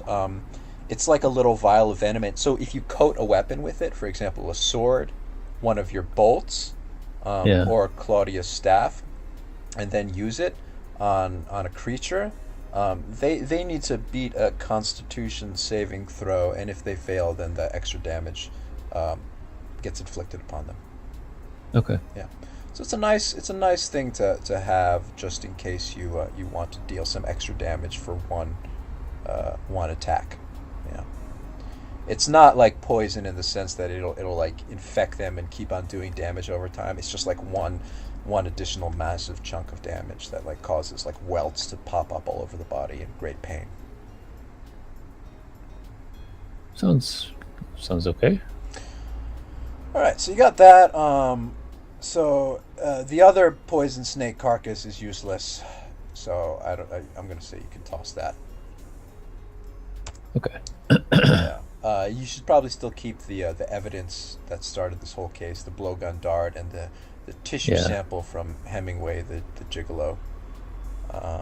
Let's just see what Claudia's carrying. Let's see if she could toss any of her crap. Let's see, what does Claudia have? Claudia's just got, Claudia doesn't have too much. In her bag of holding, she just got a lamb that never wants to come out when we want him to. She's got the knuckle duster and the grappling hook. You still want those, right? Yeah, still keep those. Yeah, she's got a pair of Hemingway's gigolo boots from the scene of the crime way back when. And Sell those, maybe. Yeah, you could. And she's got the frumpy brown dress and the other junk that you just stole from Beppo. Or that Beppo stole from corpses, so I mean, you know. Yeah. Alright. So you empty out your excess inventory in William's garbage can. And he has finished mixing up the ingredients needed for the Forgotten Memories spell. Alright? Alright. Alright, and so he says, "Alright, Lester, here, sit in my office. Take a seat." So, Step it up. yeah. Take a seat in the middle. Okay.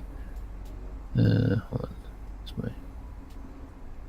You should be able to move, I think. If not, then... Let's see. There we go. Yeah. Sit on the desk. Alright. Alright, that's good enough. Yeah, sit on the desk, lean in the chair, close enough. Whatever. Okay, good enough. Alright, so William hands you a vial of a strange, murky liquid that almost seems to glow. Alright?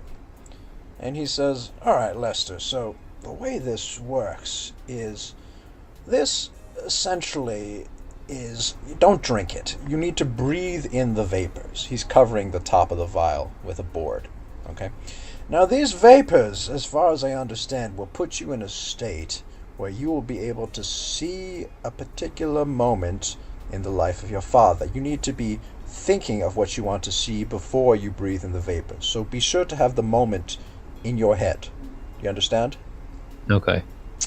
And I don't exactly know how long this will last, but once you breathe it in, from what I understand, it'll be almost as if you were there at the scene, and you'll be able to see everything that happened. You won't really be able to interfere, but it'll almost be as if you're standing there right next to your father when everything was happening.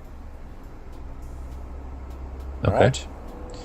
And William then looks at the stuff in his hand and says, as far as I understand, Lester, this appears to be a mild hallucinogen of some sort. And when I was a younger lad, I did quite fancy experimentations with the hallucinogens. So if this is good for you, let me know.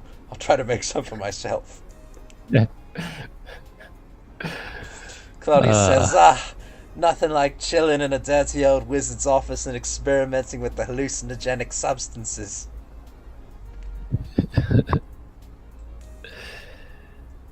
Okay, well, ready when you are. All right. So, do you have the moment in mind, my boy? Yeah, so I'm picturing the moment when the father is fighting with what's that guy's name? Sebastian Constantine, yes. Constantine, yeah. Yes, the leader of the Nevan rebels. Indisposed. Yes, when you were indisposed. All right. So, William the Wizard holds the vial underneath you and slowly lets the board open. And so you breathe in these vapors, these noxious, strange fumes. And you instantly feel your eyes rolling backwards, and you kind of slump into the seat in back of you. Everything gets hazy, and you can hear Claudia you can hear Claudia's voice from your right saying, "Lester, you don't look so hot." And you pass out, and your entire vision goes to black, and your head feels so heavy. And it almost feels as if your whole body is being transplanted and moved to another place entirely. Moved to another place that was far back in time, many years ago. A place that you have never been to, but your father has. Mm-hmm.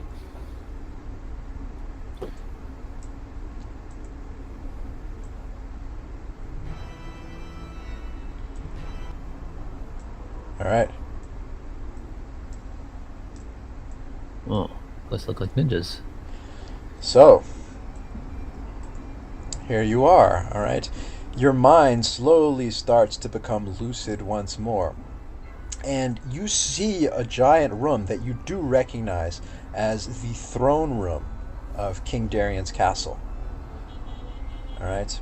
And it's filled with men, and the men appear to be preparing for combat.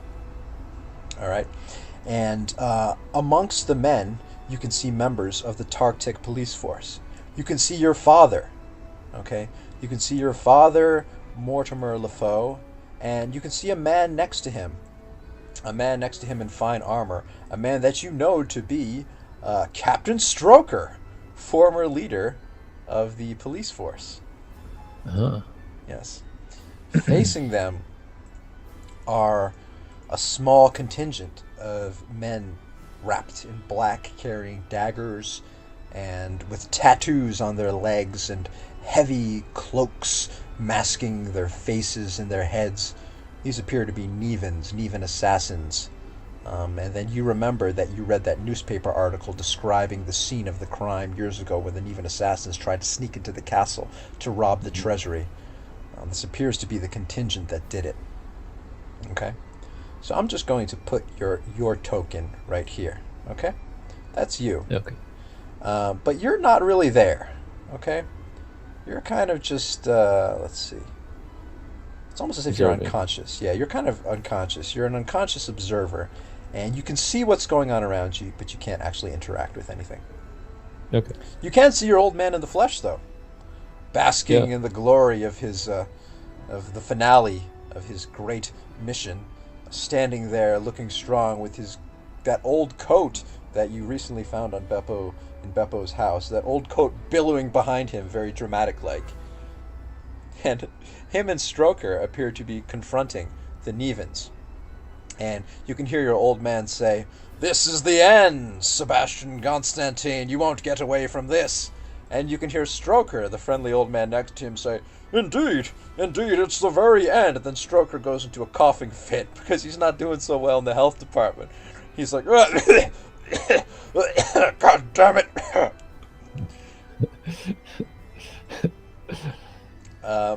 And then over across from them, you can see Sebastian Constantine, an imposing figure, an imposing large man with a gigantic axe.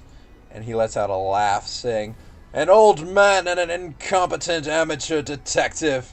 This is grand. Neither of you will stop me. Get them, boys." Alright? And so, what happens next is a fight breaks out. Alright? The Tartec police force guys start battling these Nevans. Okay? Yep. Back and forth, to and fro. You can hear Lieutenant Stroker waving his sword against a shield and clanking it and screaming out, "Tally ho, men! We'll get them." Jesus. He's coughing his ass off. Your old man jumps across the throne room. He's near this suit of armor, and he appears to be trying to make his way towards Sebastian Constantine, okay? Now, one of the Nevans right here, the Nevan that's directly across from him, appears to have some understanding of magic. And so the Nevan actually casts a spell and throws a bolt of blackish energy at your father, okay? It's almost like a force bolt, alright? Now what happens is that when the bolt departs from the Nevan's hand and seemingly hits your father, it's almost as if your father's entire body glows for a split second, okay? And then glows in a strange, otherworldly kind of light. And then, before we know what's happened, the bolt actually bounces back and hits the Nevan instead. And the guy falls over onto the ground. And then you hear your father laugh and say, "Mortimer LeFoe, truly untouchable." And It's kind of a dong. And you can see Sebastian Constantine raise an eyebrow and say, "What manner of trickery is this?" And then Lieutenant Stroker's like, "Untouchable trickery." Oh God, my throat, my liver.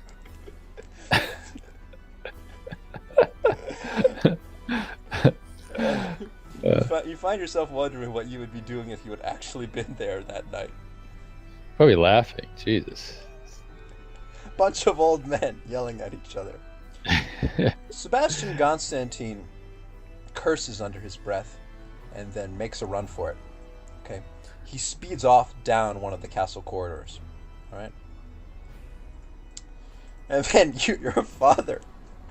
your father sweeps his hands backwards, and for no good reason other than to make the tails of his coat fly out behind him dramatically, and then screams out, "You won't get away!" and then goes on the chase. All right. You can see Captain Stroker saying, "I'll catch up to you, Mortimer. I'll catch up to you." And he trips over the legs of one of his own men and falls down over here and says, "Jesus, sweet mother of God." And is struggling to get up from his armor. The top of his helm has fallen down, and it's fallen on his nose and his beard, and it's hurting him. Oh God, this is just embarrassing at this point.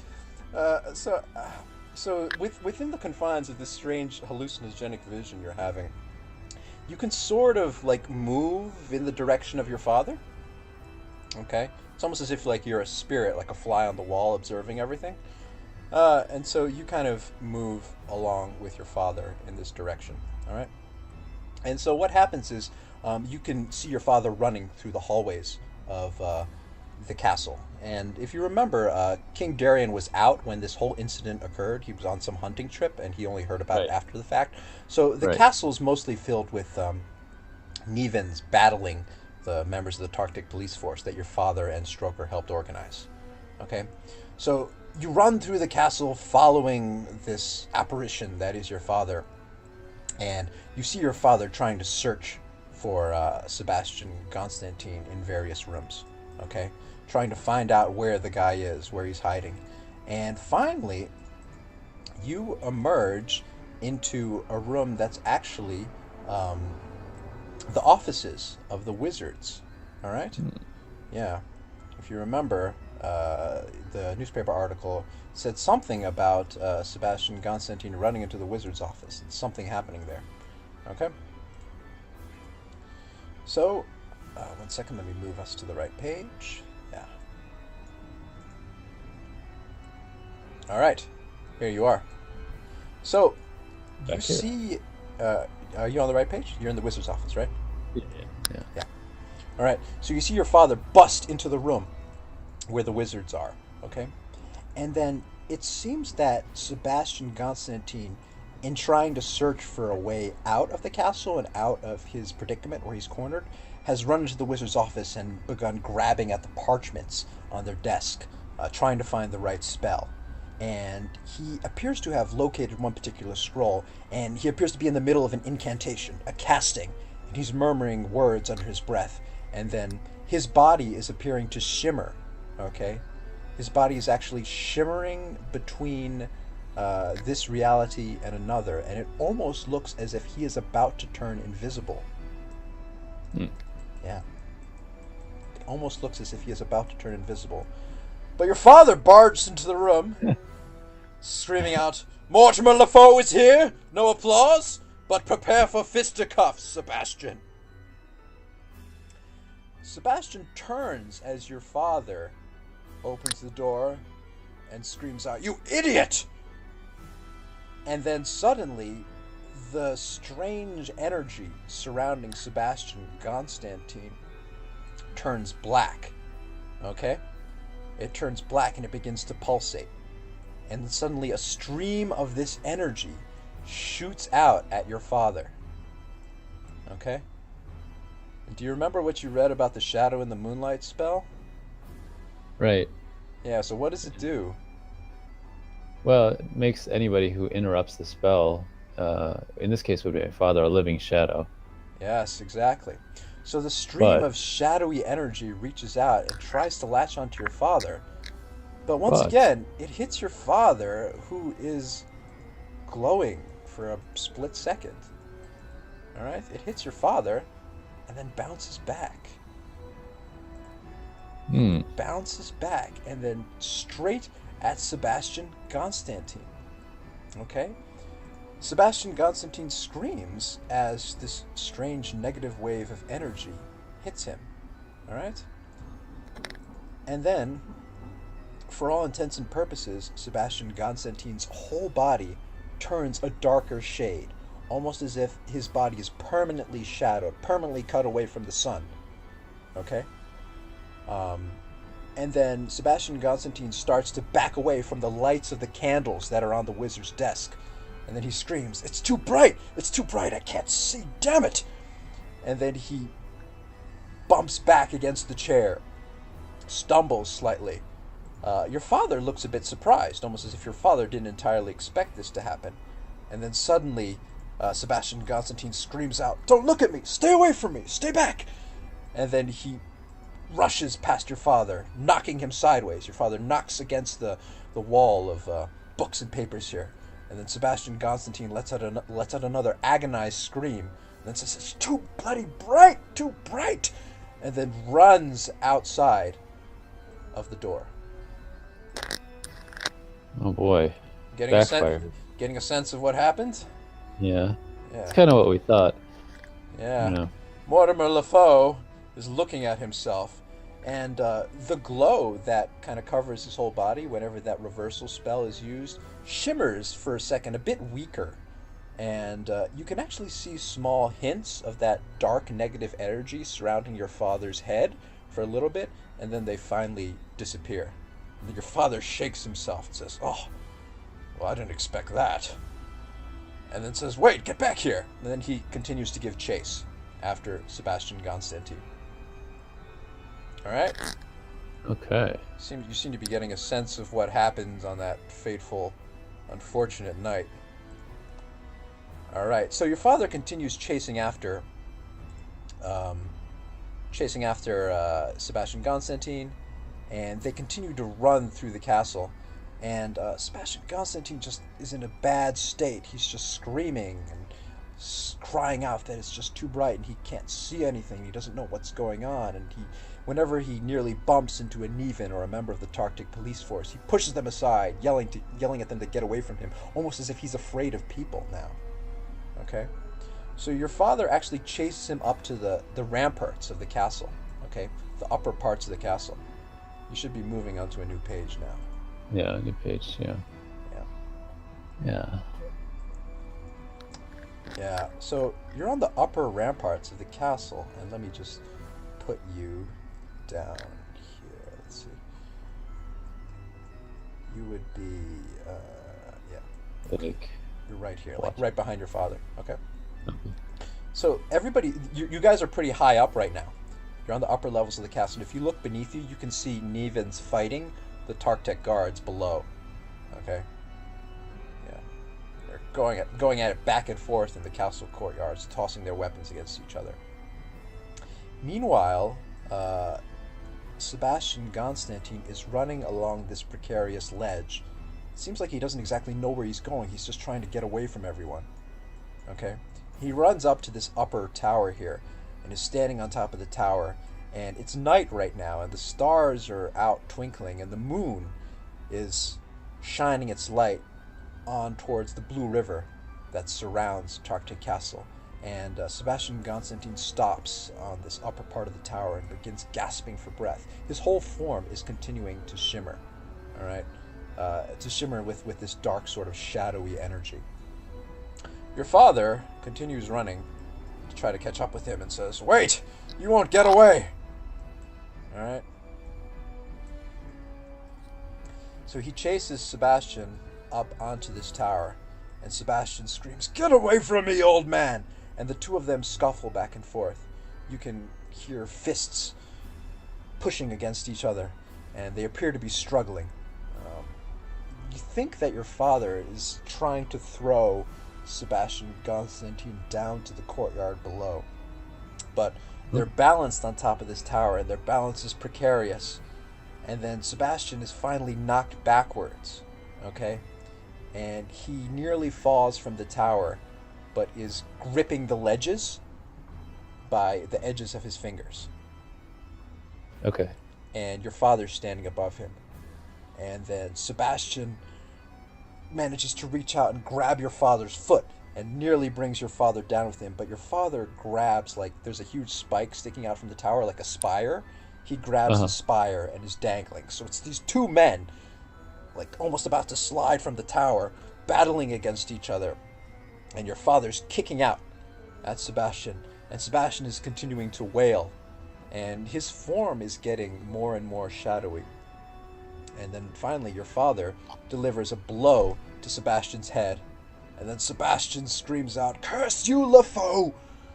My family and my followers will haunt yours for generations!" And then Sebastian falls. Okay? Now as Sebastian falls, he hits the side of the castle. Like, he pounds against the side of the castle with his body, then falls backwards towards the Blue River. Alright?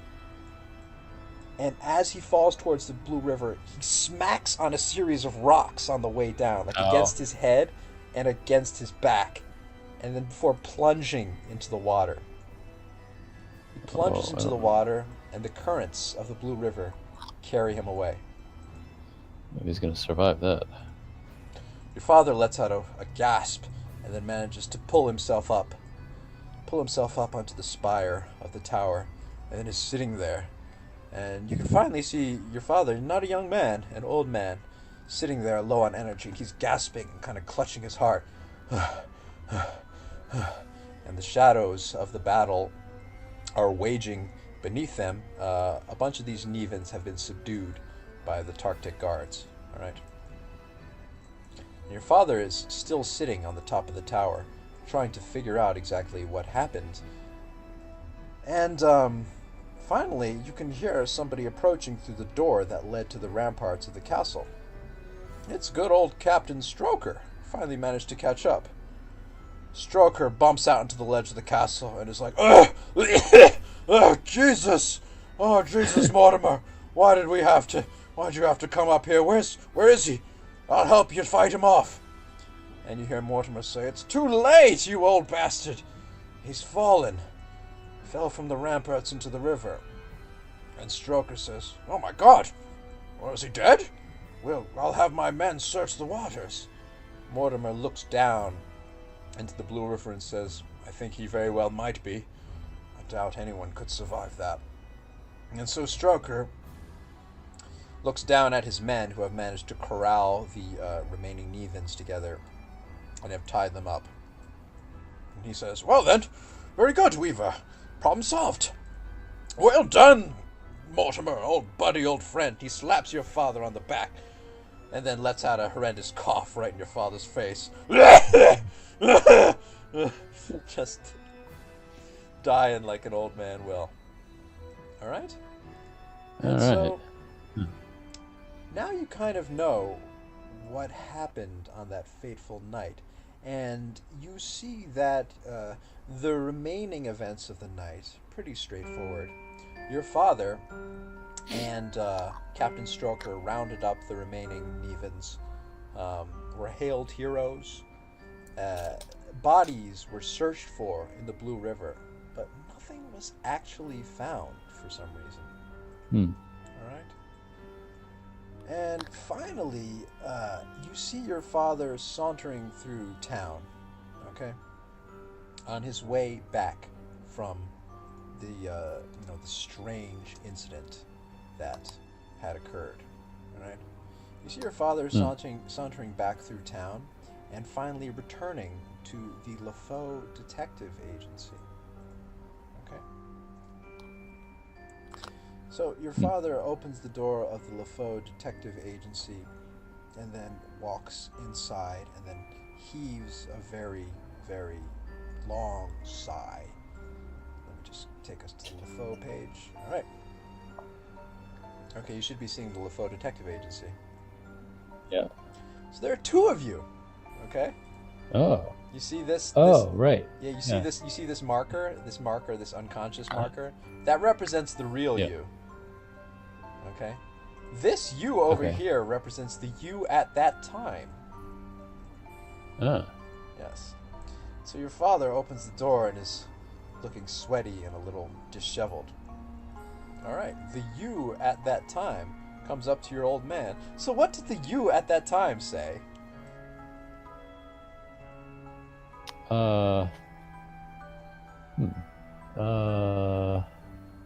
Hi, Dad. No. Hi, Pops. Don't hi, Pops, me. God, I've just been through a lot, Lester. Well, no thanks to you. Your father leans over his desk into this candle that's burning and then leans against it and appears to be sweating for some reason and appears to be vaguely disconcerted. What did the you of that time do? What happened? Well, what happened was we managed to get rid of that Sebastian Constantine, but he's dead now. There's no need to worry about him. It was a very difficult night, Lester, and it's a good thing you weren't there. There was a lot of action that you wouldn't have been capable of handling. I'll be retiring to my chambers now. Excuse me. Your father bumps past you and moves upstairs toward the bedroom. Okay? I'm going to say that the you of that time, because you were suffering from diarrhea, the you of that time is suddenly afflicted with a particularly potent case of the bubble guts. and needs to run to the latrine. So the you of that time runs to the bathroom. Meanwhile, the you of now can actually observe your father. He leans against the stairway here, almost feeling weak. And he just seems to be more anxious than you've ever seen him before, and he's looking at his hands. And then your father shakes his head, and then he actually stumbles back into the room. And then he says, "What is this? The reversal spell shouldn't be doing this to me." And he goes down to, remember, he kept a bunch of weird old magic books down here in this corner. He flips through the shelves, he pulls out one of the books, and he flips through it, and then says, "Shadow in the moonlight spell." And he grabs a pen and makes a note of it. If you remember, he made a note when you guys were looking through the books, and he wrote down, like, "This is the one." He said, "That must be what it is." And then he's talking to himself, and he's saying, "But the reversal spell should have reflected it, so why am I feeling so strange right now?" And then he looks down at his hands and says, "I wonder if that blessing from J. Alsworthy is starting to wear off."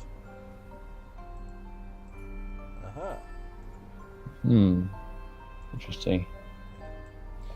And so he falls back against this big turtle shell randomly on the table, lets out a sigh, and says, "Oh, well, it appears I was mostly protected. But why do I feel so strange and anxious? Nothing a good sleep won't solve." And so he ventures upstairs towards the bedroom. Alright? Okay. He finally exits the picture. And you exit the picture as well, because the effects of that spell, the Forgotten Memories spell, appear to finally be wearing off. And you have awakened, alright, in the office of William the Wizard and Claudia. And Claudia is leaning over you, and she's shaking you back and forth. And she's like, "Lester, are you alright? You had me worried sick. You've been out for 2 hours." Whoa. And William says, "Well, my boy, it seems like one heck of a hallucinatory substance. How was it?" Well, it worked. Definitely worked. "What did you see, Lester?" I saw the events of that night. What happened to the old man, and it was right. It was right in this room, actually. William nods and says, "I remember. God, I remember coming back in here with Wanda, and it was a darn mess.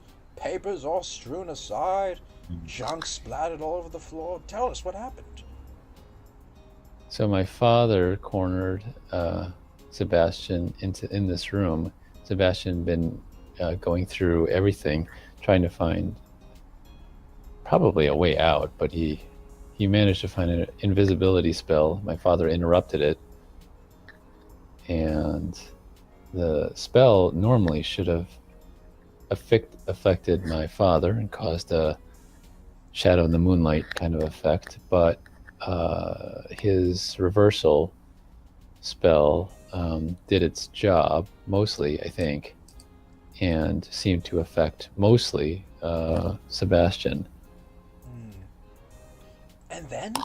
asks Claudia. "So then what happened? How did Sebastian Constantine die?"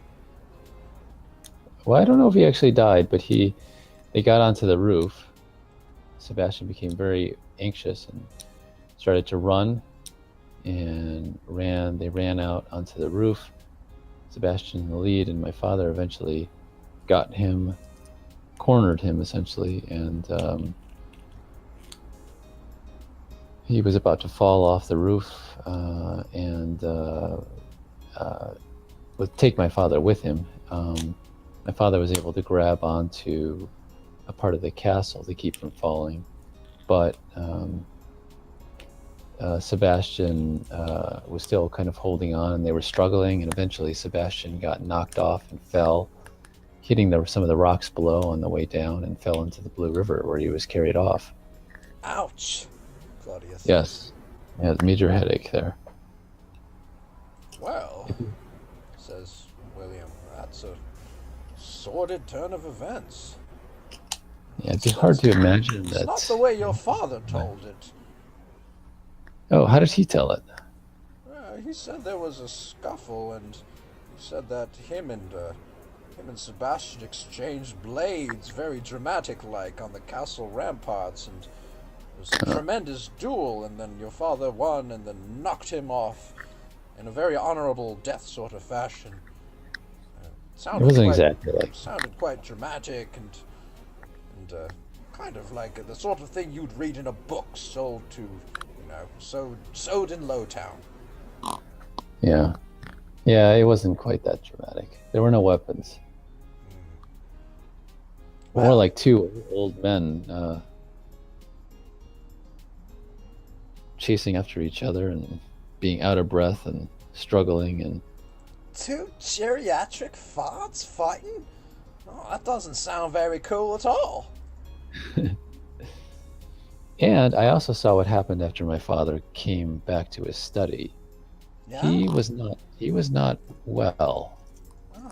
Oh, this was before I was in the picture, says Claudia. Yeah. Back when your world was a little less brighter, for lack of me, Lester. Yeah. So yeah, what happened? He was not particularly well. I vaguely remember some of this. But he was very tired, and also he looked worried. He went and looked up magic books, and that's when he marked the Shadow in the Moonlight spell, figuring that that's what happened. But it seemed like he was still wondering if some of the effects of the spell had affected him, despite his reversal spell ability. Well, it's possible, says William. I mean, the reversal spell is pretty much one of the most powerful spells that exists. It's something that only maybe 5 wizards at most know. It's extremely powerful, but no spell is forever lasting. I mean, even King Darian's immortality is not real. Well, I won't say it out loud, but we all know what it really is. Nothing lasts forever. It's possible that however old your father was when he was blessed with this spell, it could have simply been wearing off. You said it seemed to protect him mostly, correct? Yeah. So we can assume that your father obviously didn't absorb the negative effects of the spell, but maybe a few bits here and there. He was quite anxious in his final years of life, remember? He was always, always looking behind his back and always treating everyone even more terribly than he usually did. That might explain it. Wow, says Claudia. So do you forgive your dear old dad, Lester?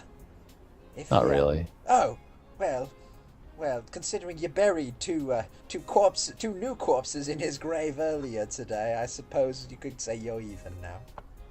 Yeah. Alright, so just a few things you have actually unlocked. I will show you. Sebastian Constantine, the man who united the Neva crime families into one and lorded over them.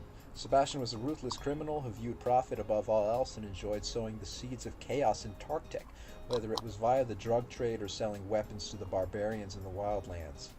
In a plot to rob the Tartec treasury, he was stopped by my father, Captain Stroker, and a selection of Tartec's finest.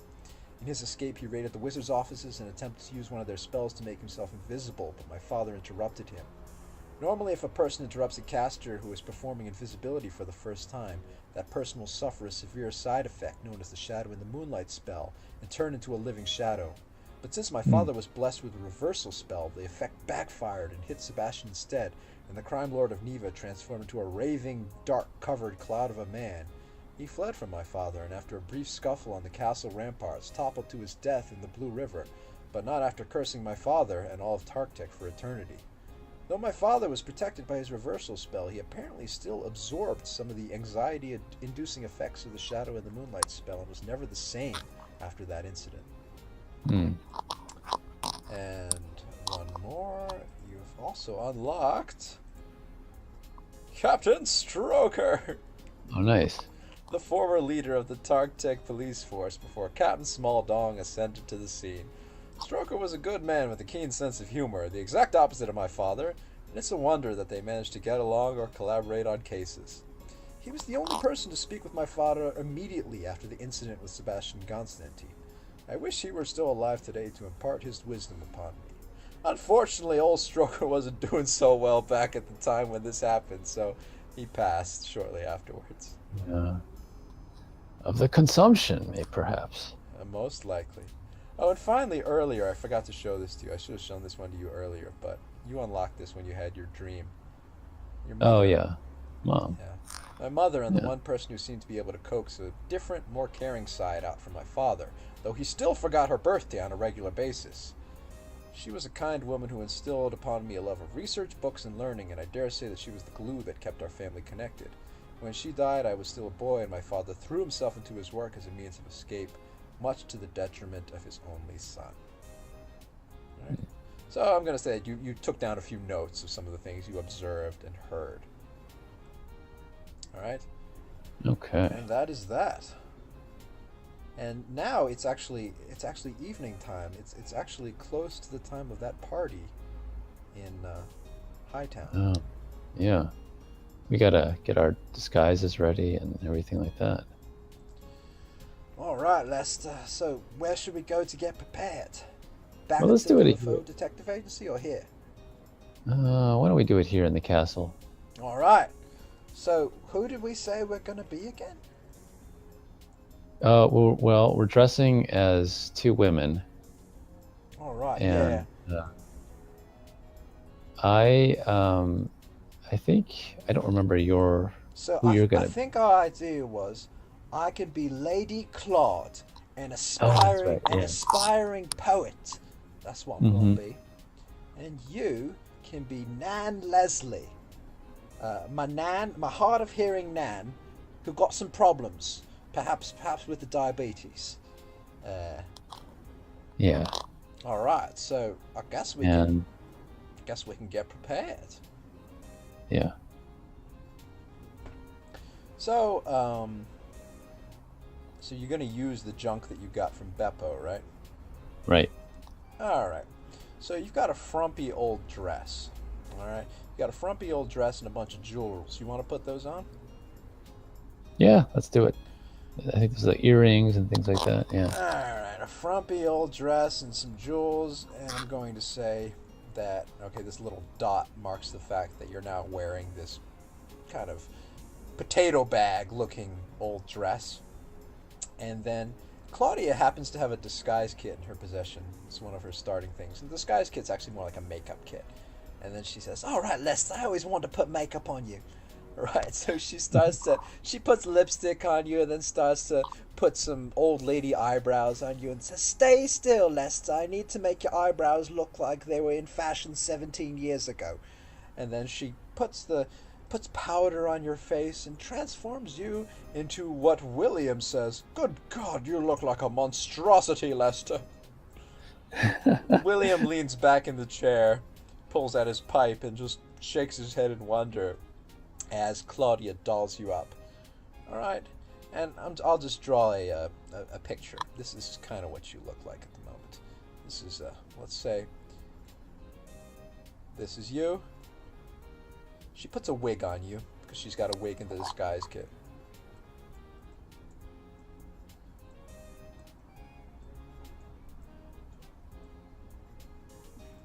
This is you. All right, there you go. Yeah. Old lady. And then finally she's like, "All right, Lester, give me a best old lady impression." Very good. And if someone comes up to you and says, "Very nice to meet you," what are you gonna say in return? Up yours, sonny. Beautiful. All right, you can get away with that. You'll be eccentric. I'll do most of the talking, and then and she begins to doll herself up as well. She puts some fine makeup on herself. She actually takes off her turban and lets her hair hang loose. And she covers her. She's wearing that nice cloak, that cloak of protection. Mm. And she kind of pulls it around in front of herself, more like a schmata. And she pulls down her hair and then puts the clip-on earrings that you got from Beppo on, and then does a little twirl and a little dance and says, "Do I look beautiful? I can look good sometimes when I want to, don't I, Lester?" Yeah. Hubert the lamb finally pops out of the bag of holding and lets out a nice approving bah at Claudia's outfit. And when he turns around and sees you, he lets out a shriek, "Ah!" and then lets loose with a fine stream of pellets on the floor. William's like, "My God, not in the office! You nearly desecrated Wally's little pedestal here." All right, so I'll draw a picture of what Claudia looks like now. Claudia looks nice.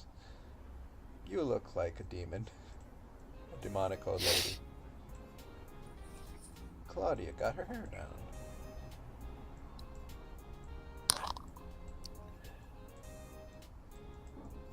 It's a terrible picture.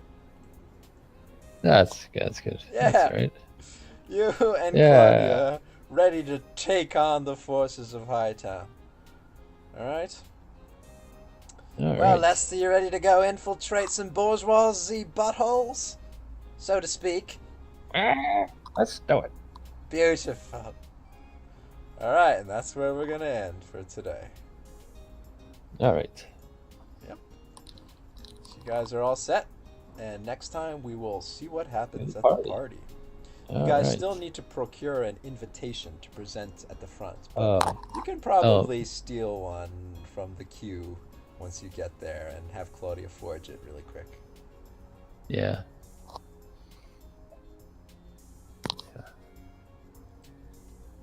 All right, well done. Any questions or thoughts? Okay. Quite a bit was revealed in this session. Yeah. I'm looking forward to the party. Yeah. So Lester's gonna be he's like the eccentric aunt, but he's gonna be what was the character I came up with? So I remember the secretary to the minister of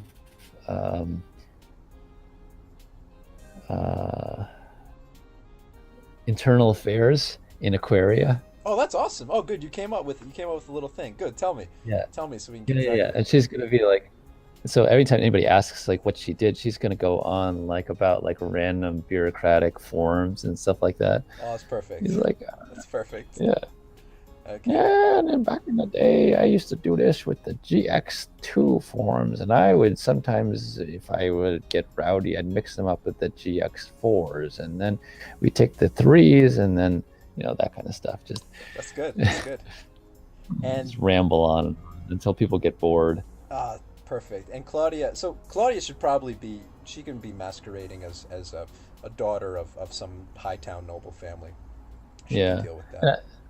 And sort of this is like a distant relative kind of thing. Okay, that's perfect.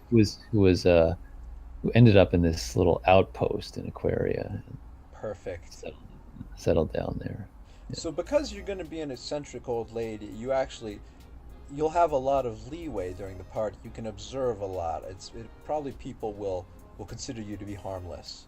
So you'll observe a lot. And Claudia's really good with charisma. She's got really high charisma and really good deception. So she can do a lot of fast talking to get herself out of situations. So it might come down to you to do a lot of observing and kind of try to figure out what's going on in that household. Is there can I borrow a cane from somebody? I was wondering I was gonna borrow a cane from maybe one of the wizards if they have any canes. Would you like to borrow one from Wally? Yeah, maybe not Wally. William. William, if he has a cane. All right, yeah, let's have William give you a cane. As William cleans up the droppings, he'll be like, "All right, fine, take a cane. Just get out of my office." Yeah. Okay. Nice cane. That actually looks like a piece of poo coming out of her hair, but. Oh, I thought it was like a little hat, like one of those like princess hats.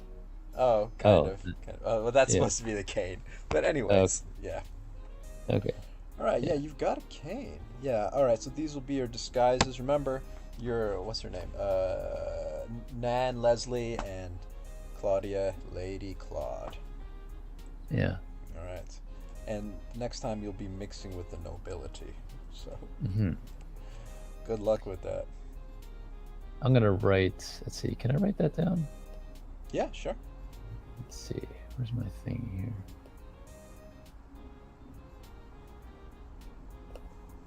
Yeah, I'm gonna put that down here.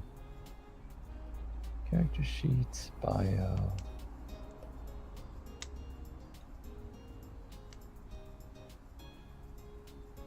Additional features and traits. I'm gonna Yeah, put that in there. that's a good place to put it down. Yeah.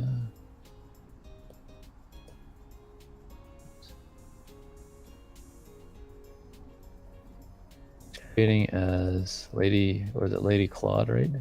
Yeah, Lady Claude is Claudia, and you're Nan Leslie. Oh. This. Nan Leslie, an eccentric old bureaucrat from the forests of Aquaria, the rural region outside of Tartec.